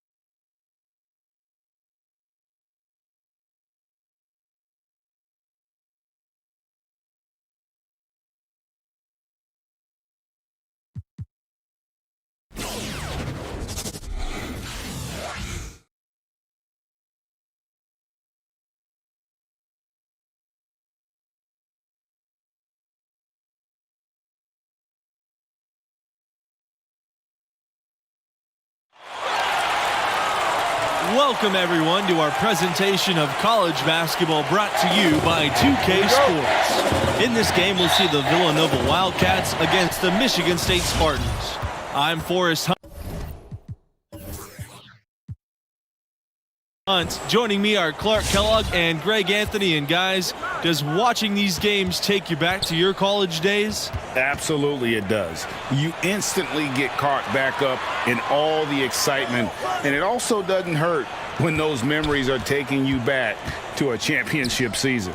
Yeah, you know, it does bring up some great memories, and it's always fascinating to see how much has changed and how much really has stayed the same, status quo, with these schools. Stolen by Justice. And you think back to that first title run of the Wildcats. Went all the way in 1985. They were an 8 seed in what was a magical run for the Wildcats. Harvey with the screen, lets it go from the wing, and that's good for 2. Solid by Junior on the pick and roll. Growing up playing on the streets of New York, I'm sure he ran pick and roll for days. Outside, Watson. McCarthy. Here's Blackman. And the Wildcats, another 3. And that 1985 team capped off with one of the biggest upsets ever. When they won it all, they completely shook up the world with that upset. I mean, it's something that we still talk about today. What a great moment for Villanova and really for all of college sports. Pass to McCarthy.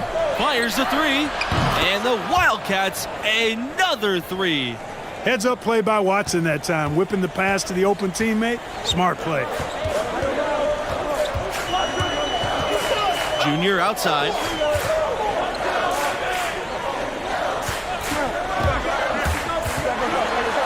And Junior throws it down.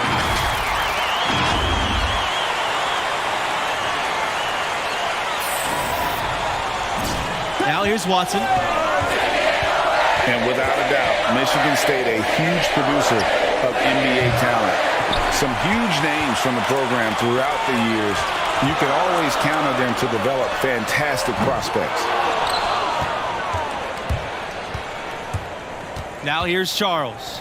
D right on him. Here's Justice. Off target from three-point range. And here are the Spartans now, trailing by 2.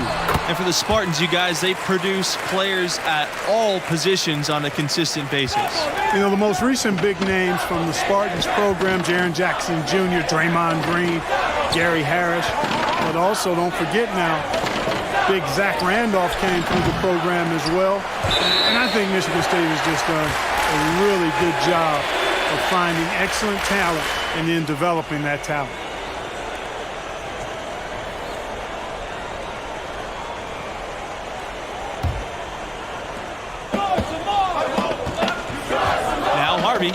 Pass to Junior. From downtown.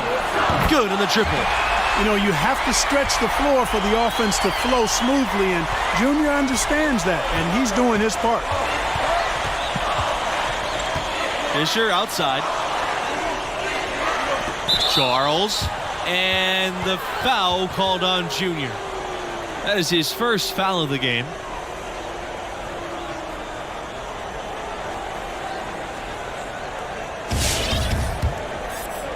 And here are the Wildcats now. It's a 3-point game. To end the run. Bush with the rebound. You guys, for a long time now, Villanova has been a great place for guards and wings with some incredible talent coming out of those positions. And if you're a perimeter player, Villanova is a fantastic place to grow your game. The school has done a great job of developing the talent of their perimeter players. It's been a major strength.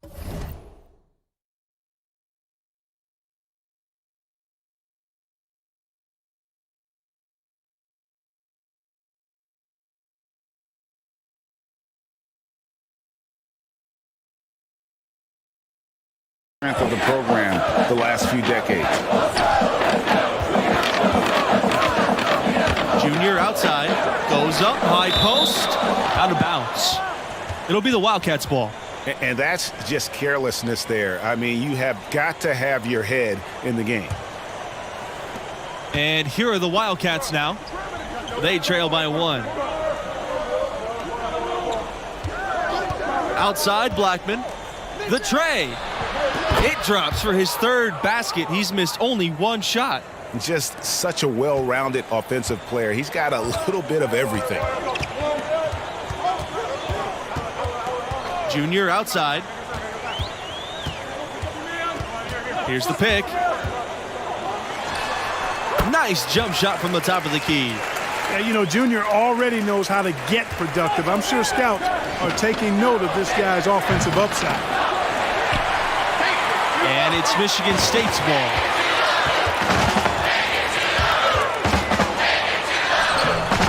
It's hauled in by the Wildcats. Whoops. Got caught in between moves there on his way to the rack. Here's Fisher.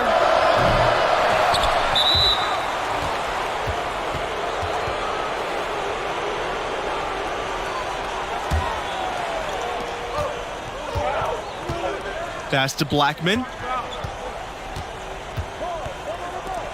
Here's Parker. Here's Charles. And guys, Junior is as raw of a player as they get. He didn't start playing organized ball until recently, but this program believes in him.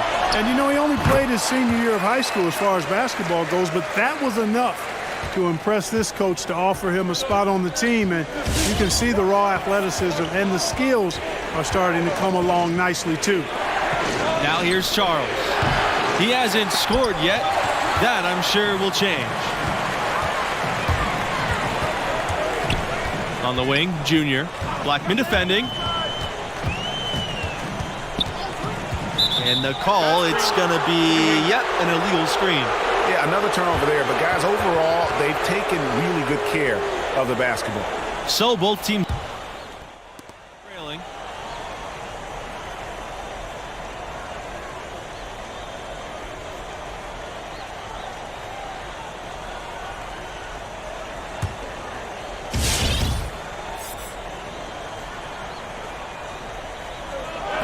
And here are the Wildcats now.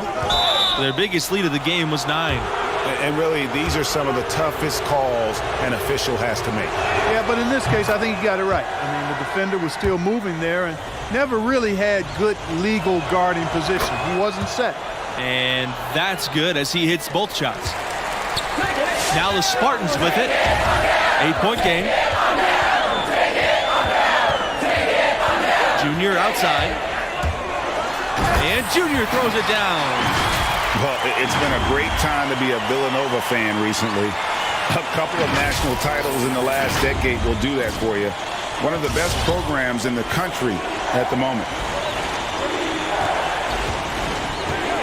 Davis outside. Pass to Charles. Here's Fox. And the foul called on Junior. So that'll be his 2nd foul of the game. We're in single bonus, so they'll have the 1-and-1 chance now at the line. He makes 1 of 2 that time. On the wing, Junior. Charles defending. Junior from deep. And the Spartans, another 3. And what you got to appreciate about Junior, he never lets his foot off the pedal. Just a machine out there. 1 second separating the shot clock and the game clock. Second shot opportunity. And scoring with the play inside is Blackman. Well, he's cooking with grease. He's got things flaming up, looking for an opportunity every time down the floor when he's that hot. Here's Junior. And there's the whistle. Fouled hard on the shot and will go to the line. That one on Justice. Always a good idea to go up strong inside. Junior draws contact and gets to the line. Good on both.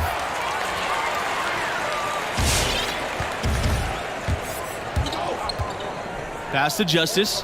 There's the triple. Doesn't go that time. He gets it up. That shot off. And so it's a close game as we wrap up the first half of play. The Wildcats on top, leading by 4.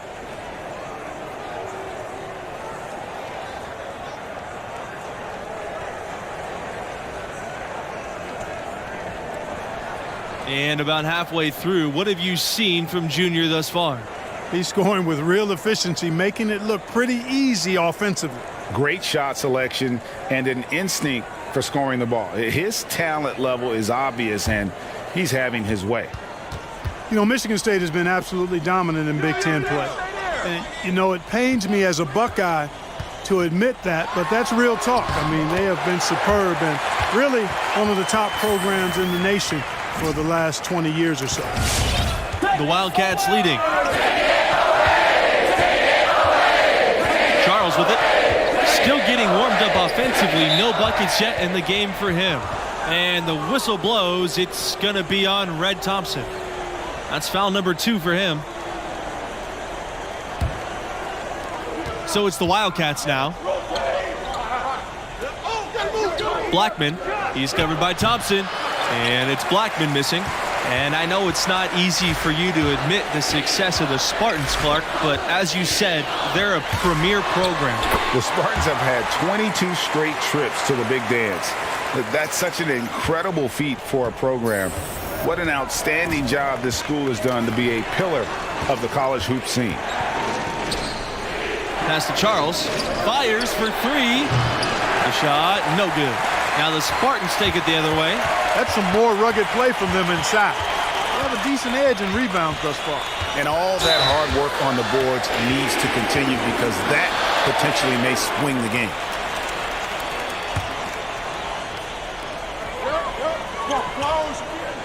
Harvey with the screen for the lead. And the foul called on Junior. That's his 3rd foul so far. And really just a great play to sacrifice his body and take the charge. Heads up action there. Reading the play and then beating him to the spot. Well done. I don't know if there's been a more dominant team than the Villanova Wildcats in the last several years. They have been absolutely dominant in their conference, but also real dangerous come tournament time, too. And Villanova winning their conference 5 of the last 6 seasons. That is no easy task, especially with the conference they play in. The way they recruit and continue to perform, this dominance may go on for a while. From 10 feet out. Goes back up. And Justice with the layup. Really strong rebounding on the interior, and he gets the easy putback. The Spartans trailing. Junior outside.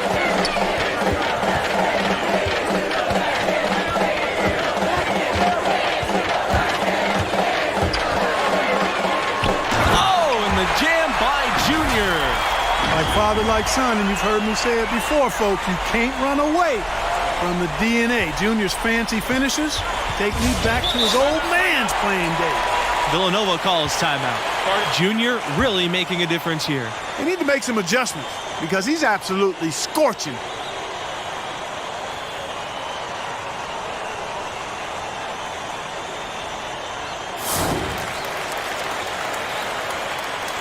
And stolen by Junior.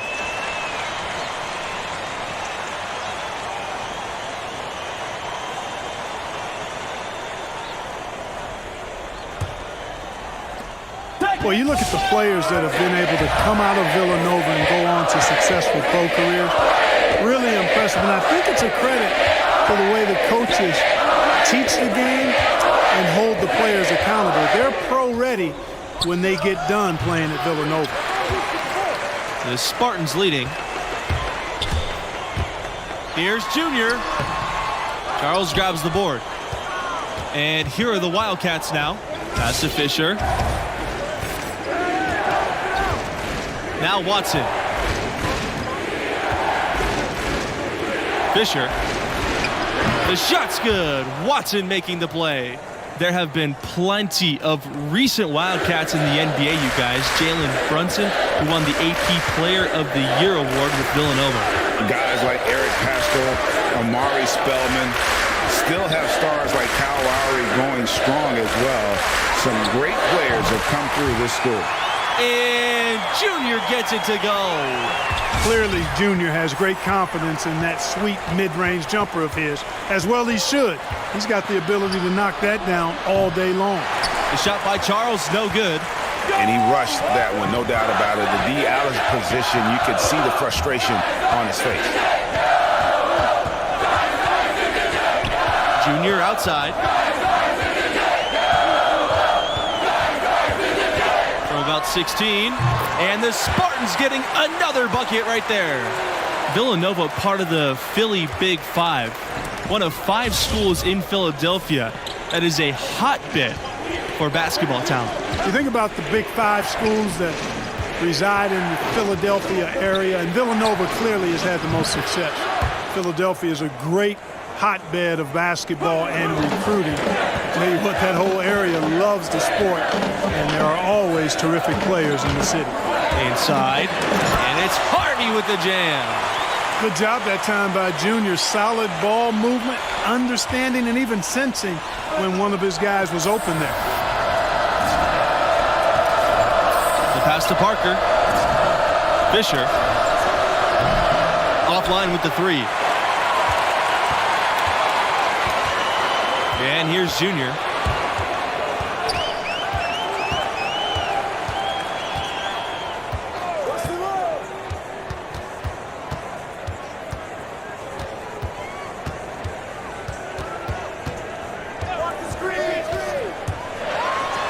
And Junior throws it down.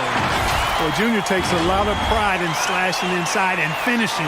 He's showing you right there how dangerous he can be in that kind of situation. Wildcats trailing. They need a good offensive possession. Yeah, they've gone a long time without a bucket. Fisher outside. Launches it.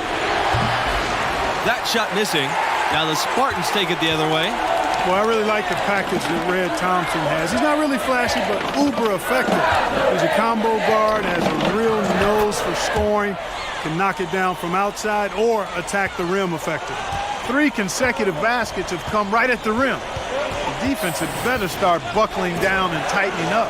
Guys, they are getting exposed in terms of their low post defense.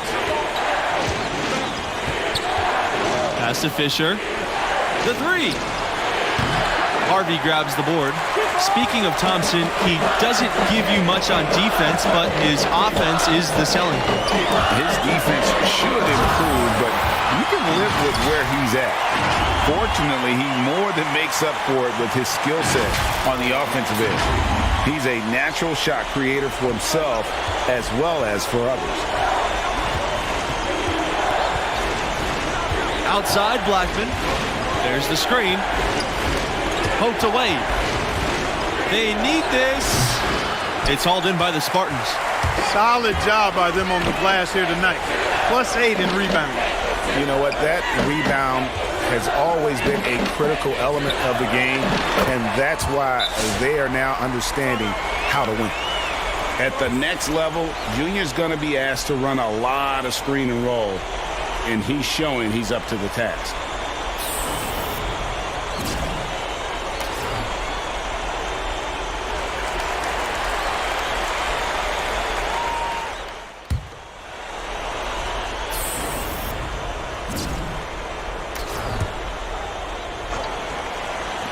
So it's the Spartans now. They've led by as many as 11 points.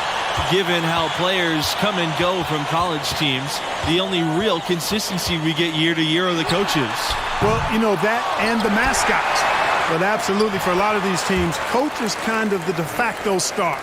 And given how rapidly the lineups change, it's really a unique challenge to succeed as a coach at this level because of all the roster turnover every couple of years.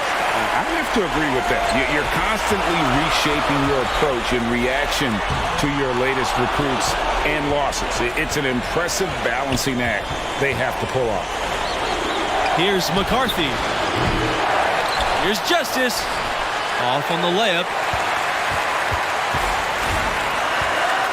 Now here's Junior. Covered by Fisher. Junior drives in. And the dunk by Junior. And once Junior spots a lane, it's all over. Flies inside and goes right over the defense for a big dunk. Now here's Fisher. For three, Davis. Harvey grabs the board. This game looks like they've got it just about wrapped up. Yeah, just got to work that clock and take care of the ball. Thompson outside. Harvey with the screen. Junior inside. Covered by Fisher. And that one's good. Junior. Saw the opportunity to put this away and did not turn it down. And, you know, this run shows what kind of attitude this team has. I mean, the win is there. Go get it. Their ability, again, to stretch the floor, particularly in this second half. Not sure if it's been by design or simply by accident, but either way, it has been impressive. And really the story of this second half, one team getting the shots they want, the other not so much. And that's why you have such a huge gap in the shooting numbers between the teams. And an intentional foul right there.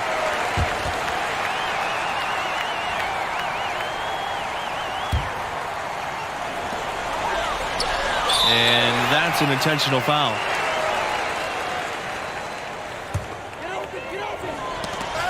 Knocks it loose. Stolen by Blackman. You know, unless a pass of that distance hits you squarely in the hand, it's really hard to reel that one in. And so the Spartans take the win. And a dominating game by Junior, leading his...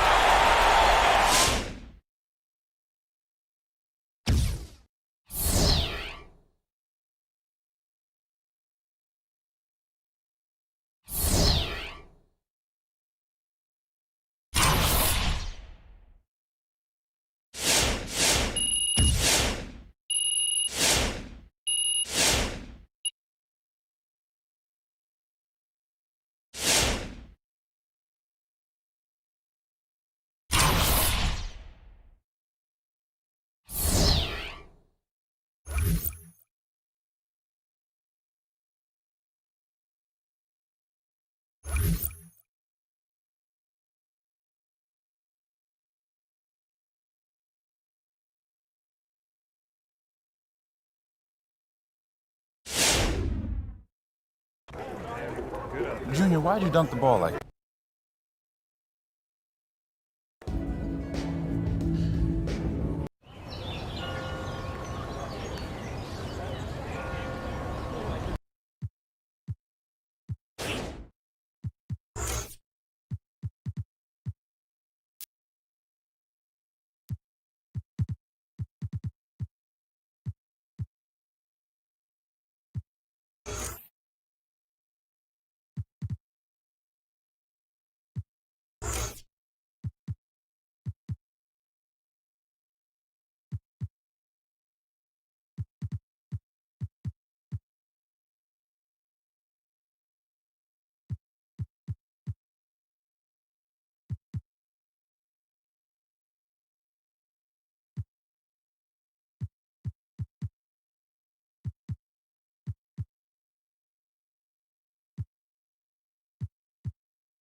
You know Alex Williams. Airball Alex Williams? Okay. Greetings, everyone, and welcome to another exciting night of college basketball presented by 2K Sports. Moments away, it'll be the Michigan State Spartans going up against the UCLA Bruins. Joined at the table by Clark Kellogg and Greg Anthony, I'm Forrest Hunt, and no question this game tonight should be a fun one. Just listen to that crowd. College fans sure know how to get lit and worked up. They fire their teams up with that energy. Both of these teams want to send their fans home happy. And when your fans are also your friends and classmates, that's just extra motivation to excel. Here's Sheldon, and it's off from three-point range. And it's Michigan State's ball. And here's Junior. From outside the arc. The Bruins pull it in. And, you know, Junior, the son of the legendary Duke. You know, Duke was a standout from Newark in his own right. But unfortunately and sadly, he passed just before Junior started playing organized basketball. And you have to wonder if that's what spurred Junior to take up the family sport. Junior has probably heard all about the greatness of Duke his whole life. Now it's time for him to write his own name in Newark lore. Let's go from three, and the Spartans another three. You know, you have to stretch the floor for the offense to flow smoothly, and Junior understands that, and he's doing his part. Carter outside. Back to Bell. Pass to Kelly. Will it go? Yes, and it's Bell with the assist that time. And an eye for an eye. Both teams working to stretch the floor. Nothing like answering back. One team gets three, you fire three of your own. Boom. Junior no good. I didn't like that defensive effort at all, but they're lucky he missed it. Yeah, you hope that's not indicative of the type of D they're going to play, because if they do, they're going to have struggles with him tonight. Here's Jones. That one rolling around and rims out. Thompson with the ball. Now guarded by Sheldon. Pass to Junior.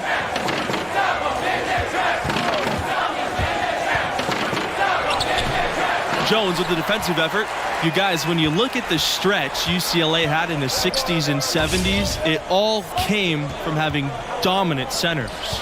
Lou Alcindor, now known as Kareem Abdul-Jabbar, he was followed by Bill Walton, an equally dominant force. Both were great pros, but in college, they were on another level. Now here's Junior. He's covered by Bell. And that one's good. Junior. Solid by Junior on the pick and roll. Growing up playing on the streets of New York, I'm sure he ran pick and roll for days. Here's Sheldon. And Levert with the block. Junior outside. And it's going to be 2 free throws, drawing the contact on the shot. On the drive, Junior's athleticism puts the defense off balance. They get sloppy, and he nabs a foul while getting the shot off. Both teams will make substitutions.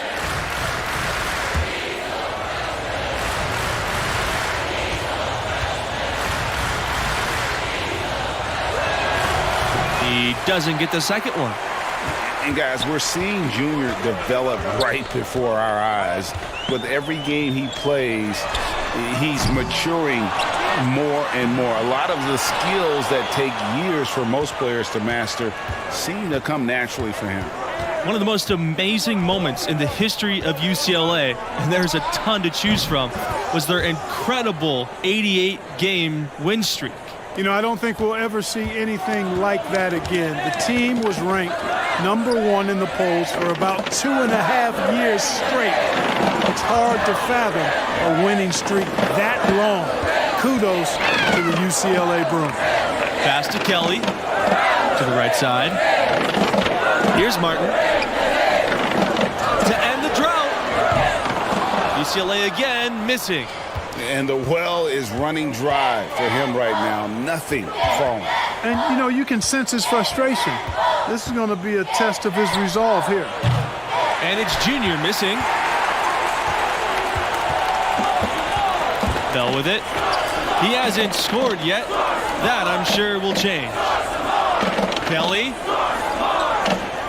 Pass to Martin. And stolen by Junior. The finish.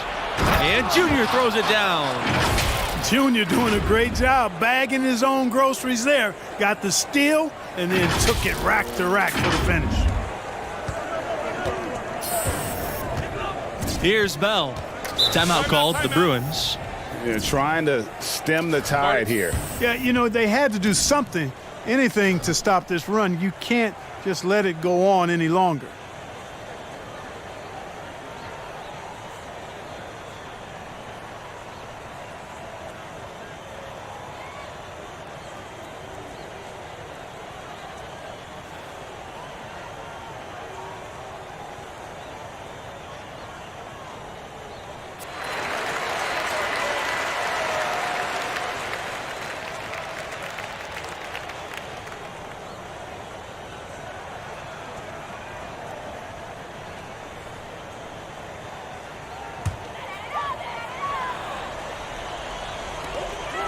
And here's Bell for three.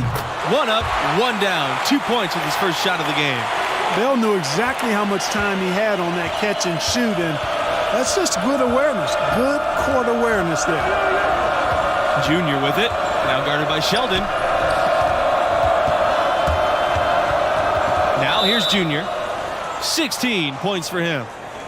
Both teams deciding to change it up. Well, it's all about winning for UCLA.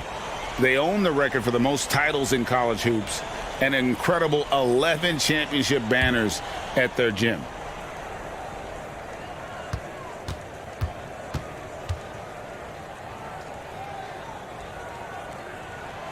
You guys, all those titles add such a mystique to the Bruins basketball program. Well, it was one of the most dominant eras in any sport at any level.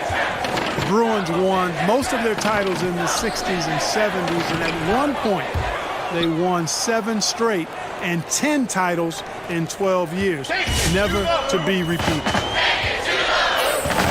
Adams outside. Back to Bell. Wing shot on the way. It's hauled in by the Spartans.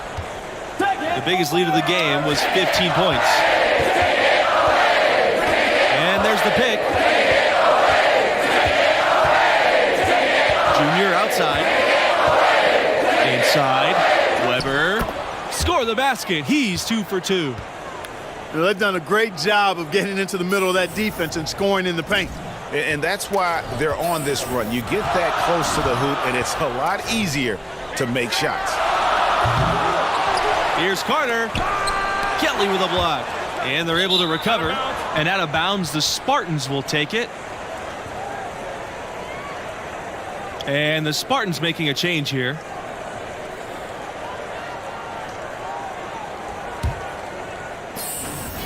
So it's the Spartans now, leading by 12.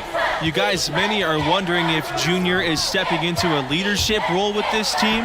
The fans feel he's a key star to this program's success this season, and he should be a leader. Tell you what, there are a lot of upperclassmen who can lead the way on this team, and yet you can't argue that Junior has the talent that warrants a leadership role, even though he's only a freshman. And if you're the guy who has to guard him, it is never going to be an easy night for you. Junior outside. Here's Weber. Beautiful dish, and the layup goes in.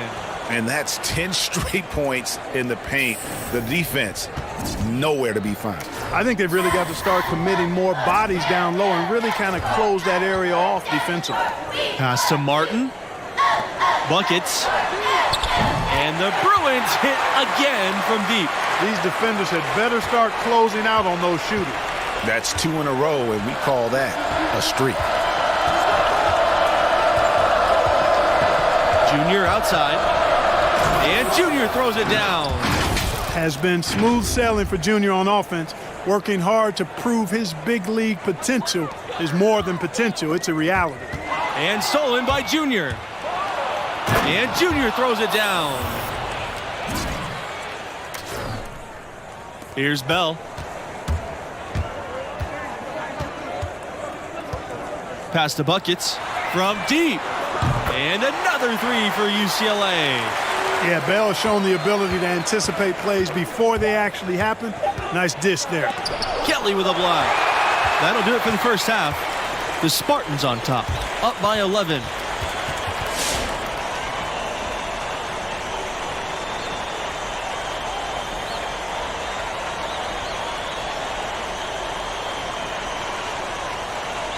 And the first half of play in the books. You look at the game Junior's having.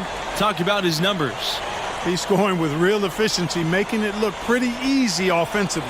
Great shot selection and an instinct for scoring the ball. His talent level is obvious, and he's having his way. Look, UCLA has one of the richest histories of any school in college hoops. The wins, the legacies they've created, hard for any other school to match the lore that UCLA has. That's something they need to do more of. Get after it on the glass. Go get those boards. Clark, it wouldn't hurt. Some extra possessions would definitely help narrow the gap and maybe swing the momentum. Excellent activity and timing on the offensive glass. That's how you get extra possessions. Bell outside. Back to Jones. He tries a three. Harvey grabs the board. And some can argue, you guys, that UCLA is still the name in college hoops. You know, that's certainly the case on the West Coast. I mean, the UCLA Bruins have an easy time recruiting top talent because of their great pedigree and history. The prestige of the program is something that I don't think will ever fade. Back to Bell. Pass to Kelly. Off target from three-point range. Junior, right side. Harvey with the screen to the inside. And it's Harvey with the jam. Well-rounded effort, and they show no signs of letting up. Almost no holes in their performance tonight. They've been tremendous. Here's Carter. That's good. And Bell with the assist. Well, when you win as much as UCLA has in the past and currently, it starts with talent. UCLA has always been great at producing NBA players. Take a look at all the former Bruins in the NBA, and it indeed is an impressive list. And some of the big stars in the NBA today are Bruins. Guys like Westbrook, Love, and Lonzo Ball. No matter what the era is, you know UCLA is going to have NBA-level talent. Now here's Bell. Pass to Jones. Shoots over Harvey. Jones' shot's off. And that'll increase their rebound advantage. They've definitely been winning that battle on the board. And you know what? No rebounds, no rings, and they've controlled the boards, and that's what's given them control of this game. Carter outside. Jones. And here's Bell for three. It's rebounded by Red Thompson. And here's Junior.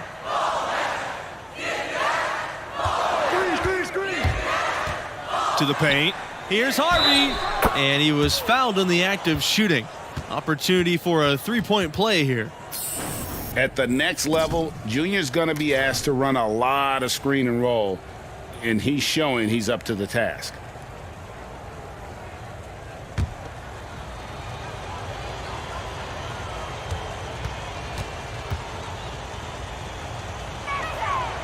And the free throw, no good. And with how strong the program is, you know the Spartans have a couple of titles. Won it all in '79 and 2000. Honestly surprised they haven't come away with more with the success this school has had. Junior outside.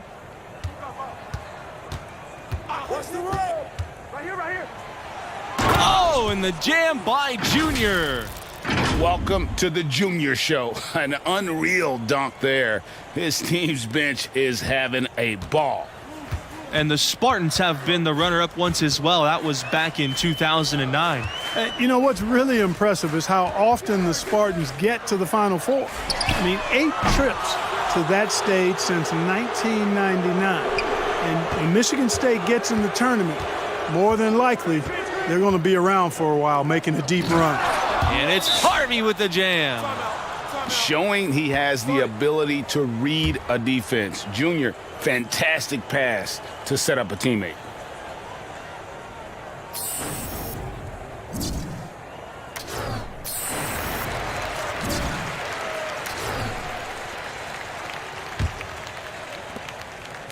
And it's the Bruins ball.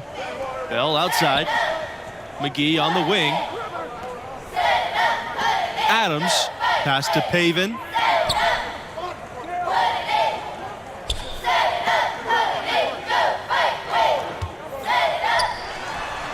That one falls. You know, one thing that makes these games so compelling is the influx of new play styles. Some of these players could be the prototype of what's to come for the NBA.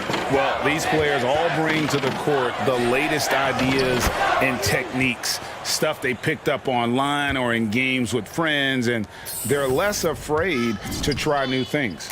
Yeah, you know, they haven't really fully defined their comfort zone yet, so there's a willingness, actually an eagerness to stretch your abilities and really test yourself out there. I love that. And it's Michigan State's ball. Now Junior. Harvey with the screen. The drive by Junior. And he drops in the layup off the glass. Just no resistance on the inside. That's their 5th consecutive make in the paint. And Greg, those looks they're allowing are almost automatic. Bell outside. Adams covered by Junior. Pass to Bell.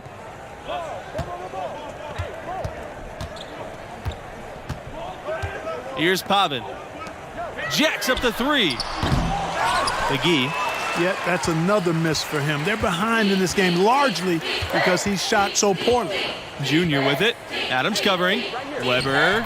Good. And the assist goes to Junior. Some defensive breakdowns are starting to show up now. Their last 4 buckets allowed have come from very close range. Yeah, high percentage shots are what they are getting in terms of the attempts, and that's just not going to get it done. They've got to figure.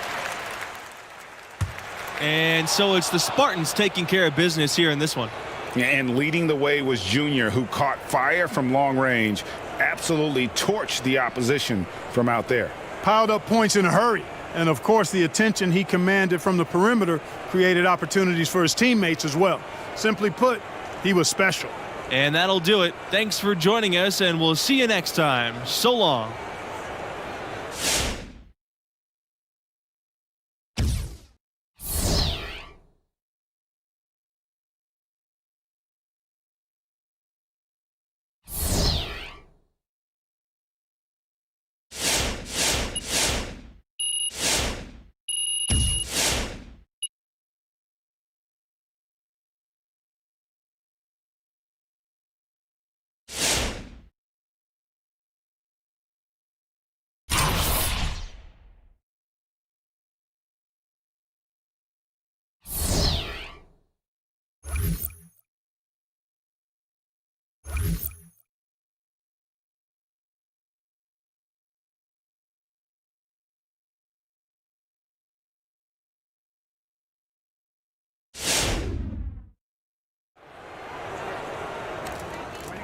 Yes, this is a good. Yeah, that was funny.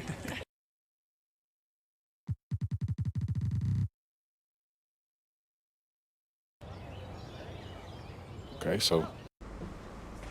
Pardon me.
Greetings, everyone, and welcome to another exciting night of college basketball presented by 2K Sports. Tonight, we'll see the Syracuse Orange as they play against the Michigan State Spartans. Here with Greg Anthony and Clark Kellogg, I'm Forrest Hunt. Looking forward to a hard-fought contest in this one. Well, you know, that's the beauty of college basketball in my mind. These players have so much youthful exuberance. They can go all out for every game of the season. And because the season's not as long, that plays into it as well. Yeah, the stamina of a lot of these younger guys can seem bottomless, which only makes these games even more exciting to watch. Pick by Lambert. Junior from deep. Starks grabs the miss. He certainly didn't take advantage of the poor defense, but they can't count on him to continue missing. I tell you what, I think he'd be happy if he can continue to get looks like that. Wolf, RV covering, and the foul called on Junior. That's his first foul.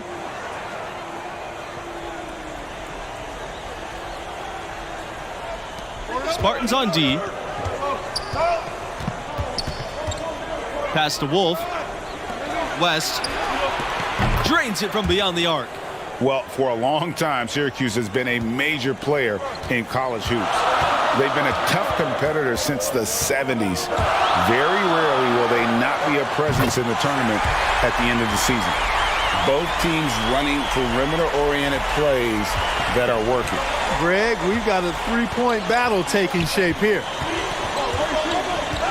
And the whistle blows. It's going to be on Thompson. That's his first foul.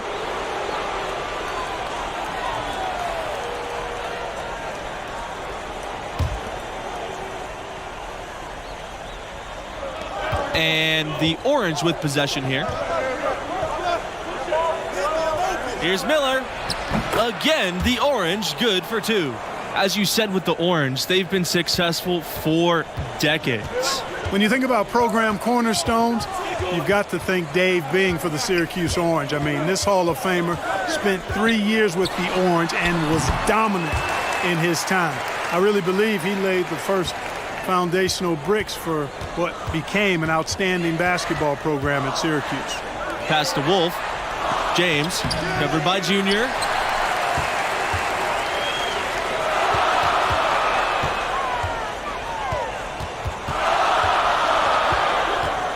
There's the triple. Another three for Michigan State. You know, you have to stretch the floor for the offense to flow smoothly, and Junior understands that, and he's doing his part. Red Thompson not bashful about embracing all the fanfare of being at an elite school. He'll let you know just how great this team is because he's on it. Thompson is a talker, but every team needs a bit of that. You have to have that voice for your team, that one who's the catalyst for this school and this group of players. That's Thompson. You've got to box out on the boards. When you don't, that's what happens. Outside, West. Miller, pass to James. They need this. Junior grabs the miss.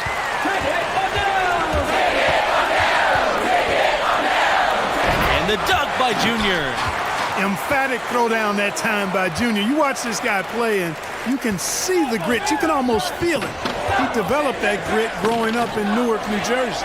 Here's James, covered by Junior. To the paint. Shot's good by James. And, you know, coaches will take possessions like that all day long. Phenomenal use of the screen there. Now Junior, he's got 10. Another miss by Junior. Here's Wolf, out to the right wing. Here's Starks. Nice D from Harvey. Syracuse, you guys, no stranger to tough competition. They switched conferences back in 2013, and they've always played tough competition. The Orange aren't shy about wanting to play against the best opponents possible. The conference switch dampened some of their great rivalry games, but without a doubt, they are in one of the elite college basketball conferences. Here's Wolf. Still getting warmed up offensively. No buckets yet in the game for him. Down low. Here's Starks. So the whistle blows on the shot. 2 free throws for the contact there.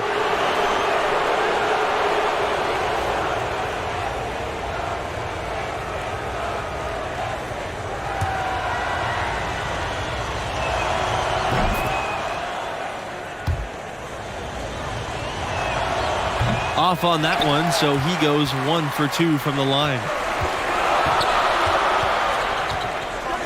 Junior with it. He's got 13. Fires the 3. Again, Junior missing. Boy, even though he missed, you can't give up that kind of a look very often. Better to be lucky than good sometimes. Fortunately, they didn't get burned on that one. Starks' shot is good. And the rebound and the follow show you what he is all about. Gritty and determined with a soft touch to match. Pass to Hayward. Here's Bush. Junior outside. 17-footer on the way. And the Spartans getting another bucket right there. Guys, his consistency in terms of shooting has really helped them seize control. Now Starks. And he didn't get quite enough under that one.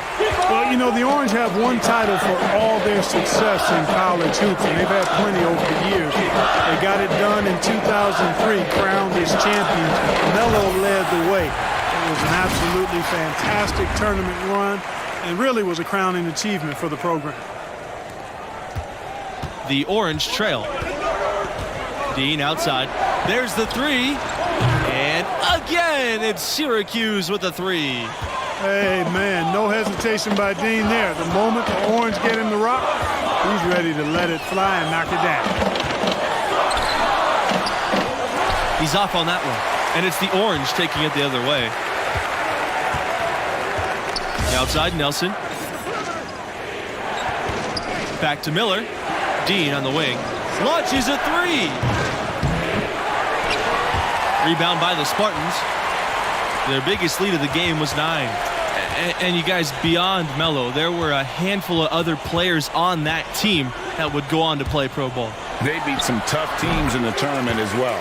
It was a long-awaited moment for Orange fans. Those who were around will never forget that 2003 team. Dennis, he's covered by Mills. The Spartans leading. Pass to Junior.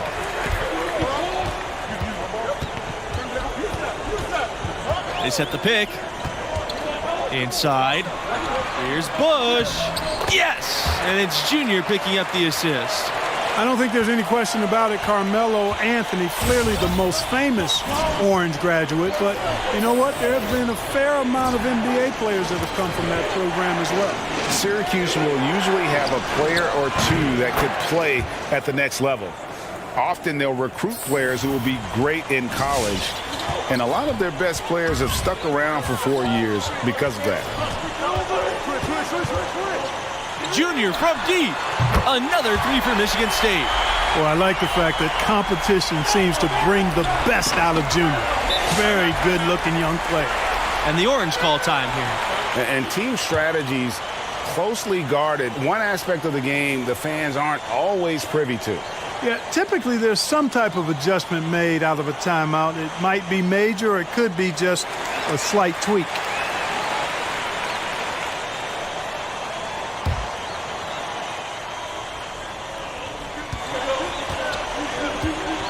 Now here's Sanders.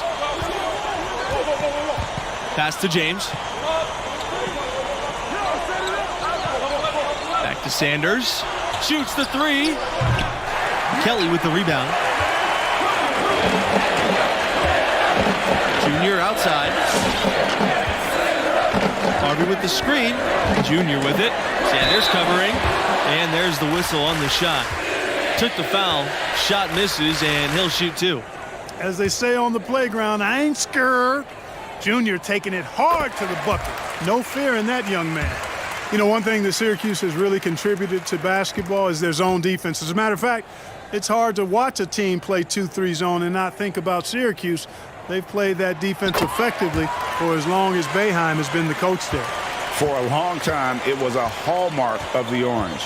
The 2-3 zone forces teams to beat you from the outside as they crowd the paint. The Orange made it successful by closing out quickly on the shooters and never giving up those easy shots. It's a +5 advantage for them in the rebounding category after that board. Very steady with their work on the interior. Really a well-rounded effort overall. He's found his rhythm from deep, and you can see the confidence. Yeah, I'd be confident too, as a matter of fact. I mean, if you're stacking up threes the way he is, I mean, he's doing all this work from behind the arc. West can't hit. Junior outside. Fires from deep. Kept alive by Michigan State. To the middle. Another shot. That shot missing. Outside Sanders.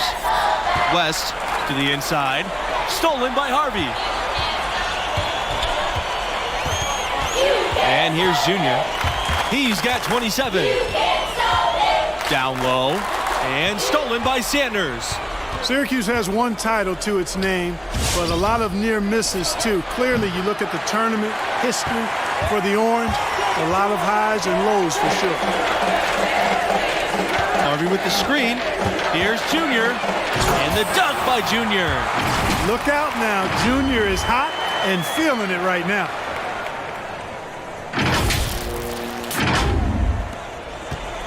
A challenging stretch for Syracuse here. Outside Sanders. Dennis. Harvey covering. West with it. Junior's there. Boy, you can just see the frustration growing on their faces. Nothing going their way. You know, guys, no denying it's been a rough patch here. I think. Whoa! Look at that! Welcome to the Junior Show. An unreal dunk there. His team's bench is having a ball. Here's James. Dennis. Kelly covering. Outside West.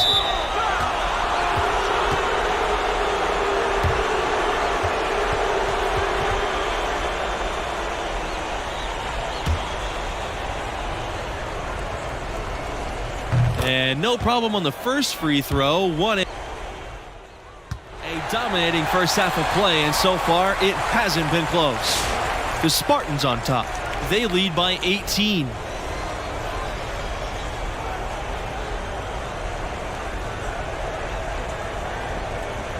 And the first half of play in the books. You look at the game Junior's having. Talk about his numbers. He's scoring with real efficiency, making it look pretty easy offensively. Great shot selection and an instinct for scoring the ball. His talent level is obvious, and he's having his way. With the best college players often leaving without playing the full 4 years, it's always interesting how much teams change year to year. Hey, college stars are like shooting stars. Blink and you'll miss them. It's definitely one of the most interesting challenges of the college game for coaches. Absolutely. I mean, coaches have to constantly adapt to new rosters. They're more focused on getting the best pieces to fit their strategy rather than recruiting guys to build a strategy around. Here's Junior, and that one good for two. And he has just been in a flow offensive and terrific game. He has been the X factor. Outside West. James. Kelly with the rebound. And that'll increase their rebound advantage. They've definitely been winning that battle on the boards. You know what? No rebounds, no rings, and they've controlled the boards, and that's what's given them control of this game. Solid by Junior on the pick and roll. Growing up playing on the streets of New York, I'm sure he ran pick and roll for days. And it's in there. Here's Junior. He has 35.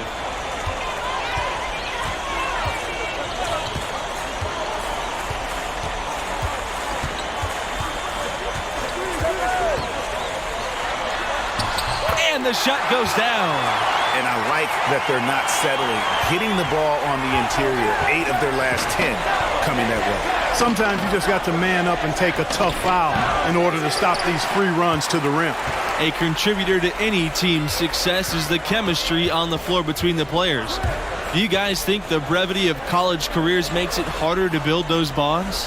I don't think so. No, these players are studying together, practicing together, living together. You instantly form strong connections in those situations. Hey, I agree wholeheartedly. I mean, a lot of these guys are making friendships that are going to last a lifetime with their teammates. Just one more way in which these college seasons are where players are really forged on and off the floor. Pass to James. Takes the three. And again, it's the orange from deep.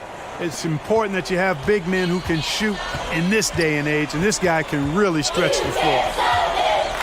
To the middle. Here's Lambert. And Lambert with the stuff. At the next level, Junior's going to be asked to run a lot of screen and roll, and he's showing he's up to the task. Back to Miller. Wolf. And again, it's the orange from deep. Wow, something's brewing, guys. The three-pointers just continue to flow. Yeah, they've had a great second half from long range, Greg. I mean, things are definitely starting to look up for him. And Junior throws it down. Well, that's exactly what his coaches want from him. They want Junior attacking the rim and playing with energy at that end of the floor. In college basketball, rankings are everything. Do you guys have a preference between a scrappy underdog or a dominant top seed? I got to go with that powerhouse top seed team. There's a reason those teams earn that ranking through the course of the regular season. I love the unpredictability of these games. Always fun to see an underdog team defy expectations and grab the W. Not only is their lead big, but their advantage on the boards is huge too. They've been the aggressors, plain and simple, outworking them, fighting for every loose ball. Pass to Miller. West on the wing. Off target from outside. Now Junior. He's got 39.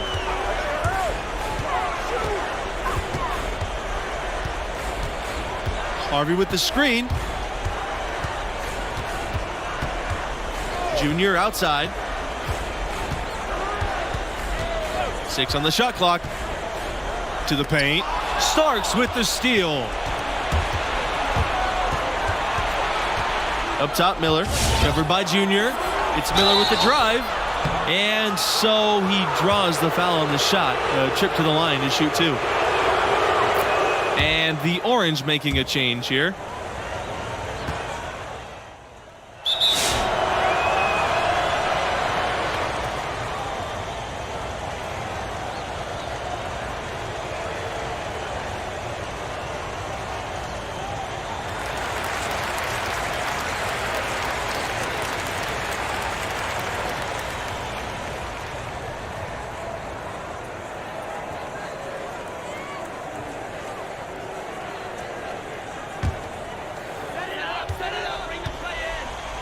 One thing that makes these games extra special to me is that we could be seeing parts of the future NBA championship team out there. You know, if only you could pick them out, right?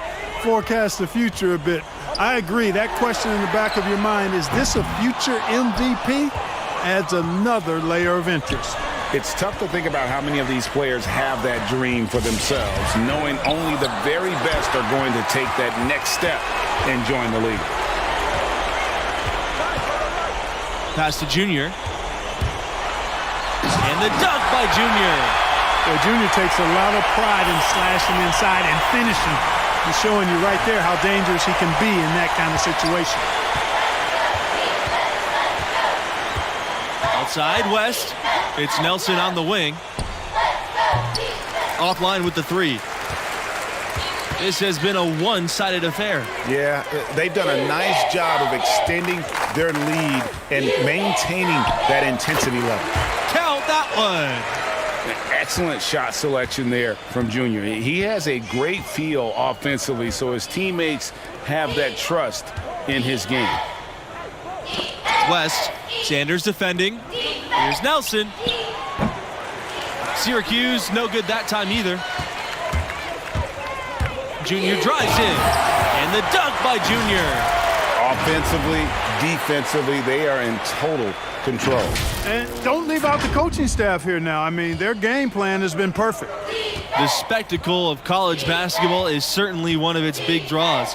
These young athletes are giving 100% effort for every minute of the game.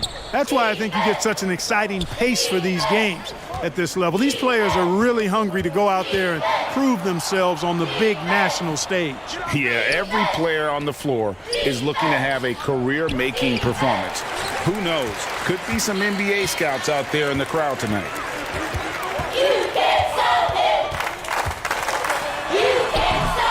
Syracuse with the rebound.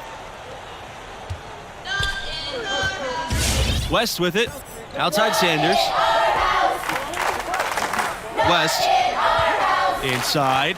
Dennis. And the slam dunk by Dennis.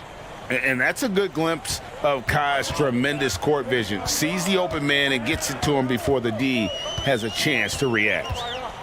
Here's Junior. Nice touch on the bank shot. And what a competitor. I mean, he's been looking for a shot all game long. He shouldered almost the entire load for them offensively.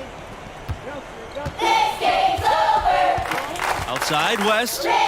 Nelson. He tries for three. It's rebounded by Lambert. Junior outside. And so it's the Spartans taking care of business here in this one. And leading the way was Junior, who caught fire from long range. Absolutely torched the opposition from out there. Piled up points in a hurry. And, of course, the attention he commanded from the perimeter created opportunities for his teammates as well. Simply put, he was special. And that'll do it. Thanks for joining us, and we'll see you next time. So long.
Hello and welcome. It's time for college basketball, brought to you by 2K Sports. And on tap tonight, it's the Oklahoma Sooners going up against the Michigan State Spartans. I'm Forrest Hunt, along with Greg Anthony and Clark Kellogg, and we are just as excited as you are to see what this game has in store. Well, one great thing about college basketball. Anything can happen. Scouting reports and standings are all well and good, but it's really a surprise every time. Absolutely. I mean, these players are all improving at a rapid rate at this stage of their careers, and because of that, you can never count out an underdog. Now here's Junior. From the arc. One up, one down. 2 points with his first shot of the game. And the Oklahoma Sooners are programmed on the upswing. They've had deeper runs in the tournament. The future is looking bright for Sooner fans. Now here's Barrett. Pass to Bailey. Back to Barrett for three. Vincent. It's rebounded by Lambert. And lately, you guys, the Sooners have been more consistent in punching their ticket to the dance. Well, you get the feeling they are really building something here. This program has a good coach, I think, is moving in the right direction. I would not be surprised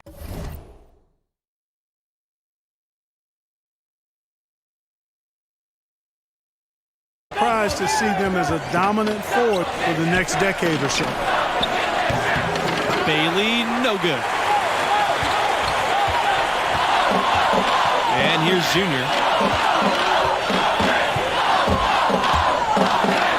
And Junior throws it down. Solid by Junior on the pick and roll. Growing up playing on the streets of New York, I'm sure he ran pick and roll for days. Outside Barrett. Right side, Vincent. And he uses the glass on the layup. And we always talk about making your teammate better. That assist was right on target. Junior up top, guarded by Barrett. Junior with the bucket. Clearly, Junior has great confidence in that sweet mid-range jumper of his, as well he should. He's got the ability to knock that down all day long. And, you know, this Oklahoma Sooners basketball program really came into prominence, I think, in the late 80s. That's the first time they were a big name on the modern national stage. And in 1988, the Sooners were runners-up in the title game. That team featured a handful of future pro players. Oklahoma's still looking for that first championship. Here's Harvey. Again, the Spartans good for two. Excellent activity and timing on the offensive glass. That's how you get extra possessions. Barrett with it. Pass to Evans.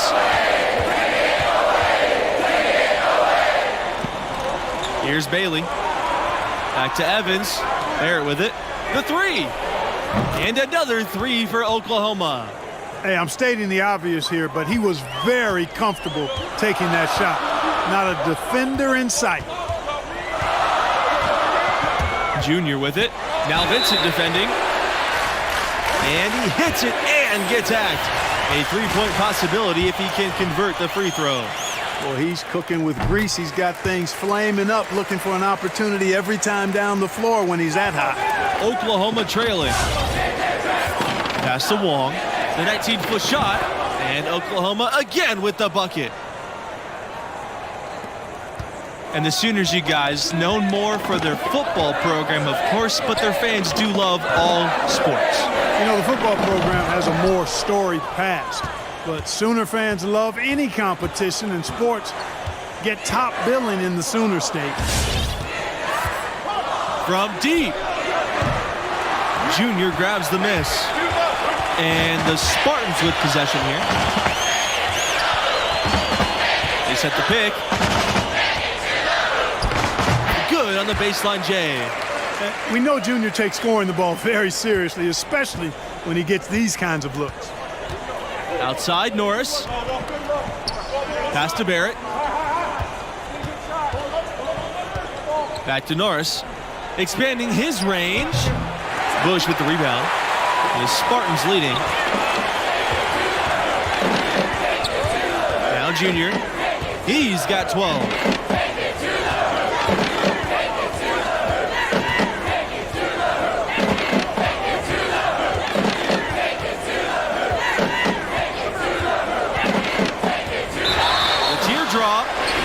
And so he draws the foul on the shot. A trip to the line to shoot 2. That's on Barrett. Have to display disciplined defense against Junior. You don't want to bail out guys with his kind of skill set. Good on the second free throw. Well, the biggest former Sooner in recent years, Trae Young. He was a huge star here with the Sooners. Now the face of a franchise and a rising star in the NBA. And Junior throws it down hard. Welcome to the Junior Show. An unreal dunk there. This team's bench is having a ball. Pass to Norris. Wong lets the 3 fly. Junior grabs the miss. Looking back at the attention Young commanded in college, you simply couldn't leave him alone. And you know, Young is poised, I think, to be an all-time great shooter. You know, just like he was in college and now in the NBA. I tell you what, the Sooners are glad to call him one of their own. Here's Wong. He's covered by Mills. Wong, no good. And it's Michigan State's ball. 7-point game, the largest lead tonight. And that one's good. Junior. He's quick to punish a defense for giving him too much space behind the arc. Junior knows the value of the three-point shot, and he's quick to use it. And it's Hayward with the foul. That's his first foul. Pass to Barrett. Can they get it? Rebound by the Spartans. Well, guys, this Oklahoma program still looking for their first national championship, although they did come close a few times. Were the runners-up in 1947 and 1988. More recently, made it to the semifinals in 2016 before falling to Villanova. Now, this team is improving and will continue to get their chance to win it all. Evans can't hit. And the Spartans with possession here. 10-point lead. Junior. And the dunk by Junior. Well, Junior takes a lot of pride in slashing inside and finishing. He's showing you right there how dangerous he can be in that kind of situation. Time called here. The Sooners decide to talk it over. Well, it's been an express lane to the rim. Coach can't be happy about that. And, you know, I think he's going to tell them simply, we have to show more fight on the interior. That's the top priority right now.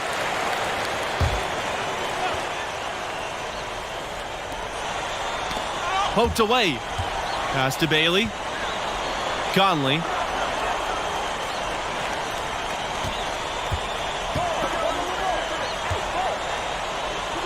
Here's Bailey from beyond the arc.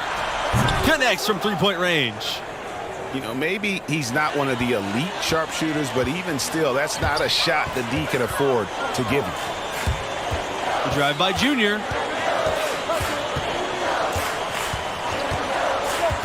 Down low. Junior's really come out and taken charge and leading this offense, and I love that. I love the way that he's come out and been focused and looks like a man on a mission to me. It honestly feels like someone pulled Junior aside and told him he's got to be more assertive. No more deferring, no more passing up opportunities. This is the aggression that I want to see from him on offense the rest of the way. Outside Barrett. There's the triple. The shot, no good. And Michigan State the other way now. And that'll increase their rebound advantage. They've definitely been winning that battle on the board. You know what? No rebounds, no rings, and they've controlled the boards, and that's what's given them control of this game. And the shot goes in. Those defenders look like they're out of gas. I mean, they're getting pushed around on the low block. Yeah, but they better rally soon because they've given up 3 straight buckets in the paint. Outside Vincent. Right side Barrett. Tries from 10. Doesn't go for him. Good work defensively by Red Thompson. Junior outside.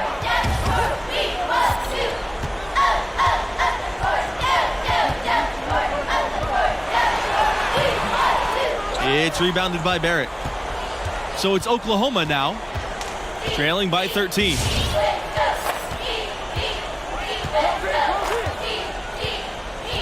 Pass to Bailey. The three is up. Rebound by the Spartans. You know, there have not been a lot of pros come out of Oklahoma, but the ones that have made it have left their mark on the league because they typically were dominant as college players. Harvey with the screen. Junior outside. Right wing. Down to 5 on the shot clock. Oh, and the jam by Junior. Look out now. Junior is hot and feeling it right now. They're looking for a way to score here. Yeah, they've had a tough time taking the lid off. And they've won the rebound battle so far, and it's translated to the scoreboard. Boy, the effort level they've had has been outstanding. Hard to keep a team down when they play with that much energy. Yep, that one's good. It's all about keeping one's balance, like watching Junior accept the hit and still be able to finish.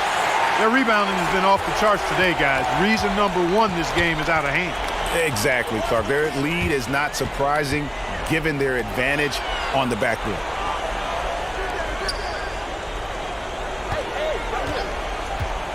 Pass to Weber. Great pass to set up the lay-in. Offensively, defensively, they are in total control. And don't leave out the coaching staff here now. I mean, their game plan has been perfect. And through one half, it hasn't even been close. The Spartans on top, up by 16.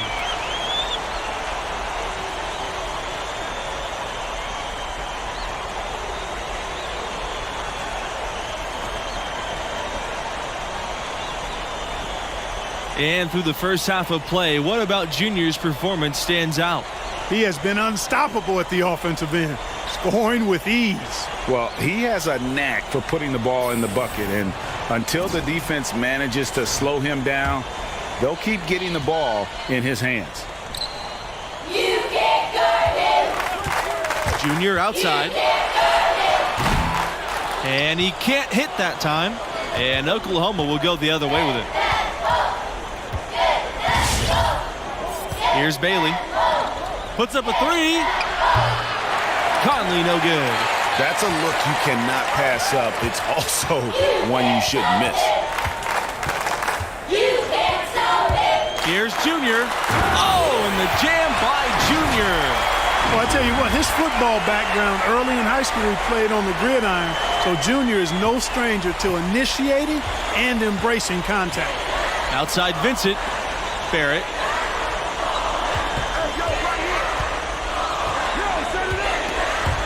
And stolen by Junior.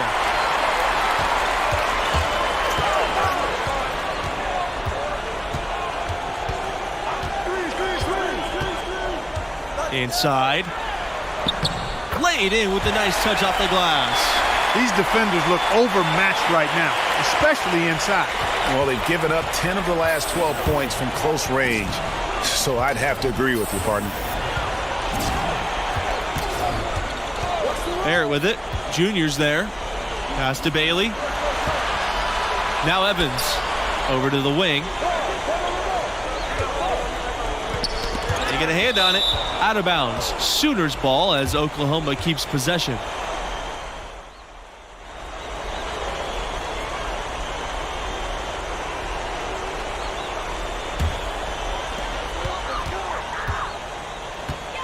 Now here's Junior. He has 30. To the paint. Weber. And the dunk to finish it off. What a beauty.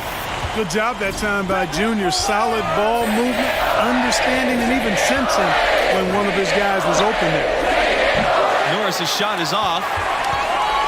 They're making this a runaway. And the only question for me right now is just how big the lead will eventually become. A nice shot by Junior. Boy, that floater is already a shot that Junior has developed a nice feel for, and it's one every player should have in his toolkit.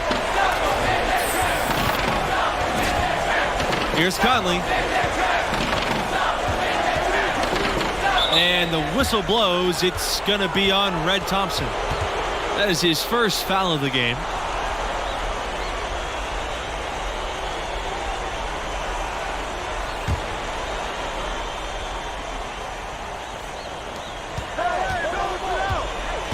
Here's Bailey. Launches a three. Conley, no good. He is just really almost playing for the other team. The shooting has just been poor. Junior with it. Now Vincent defending. Junior outside. To the middle. Weber banked in off the glass. If it ain't broke, don't fix it. They keep getting in the paint and keep scoring points. Keep it going. Not a lot you can do as a defense when they keep getting the ball in the paint like this. Here's Conley to the inside. Shot's good by Vincent. Outstanding distribution there. I mean, what impressive passing ability.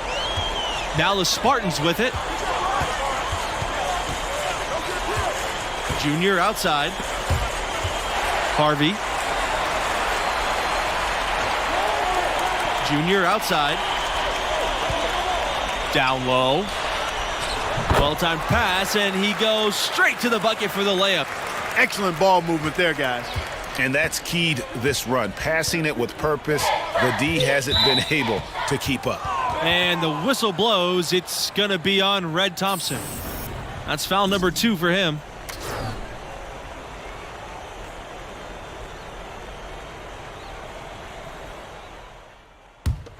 And so it's the Spartans taking care of business here in this one.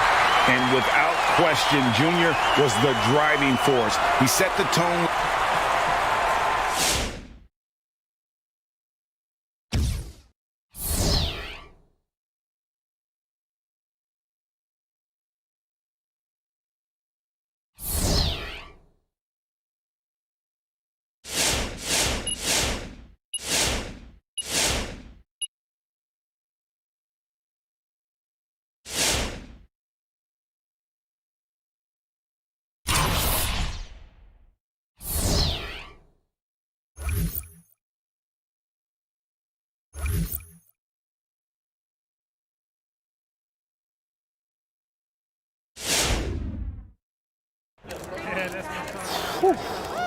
Coach, You're wrestling you. That's the congrats. effort you got to give, Red.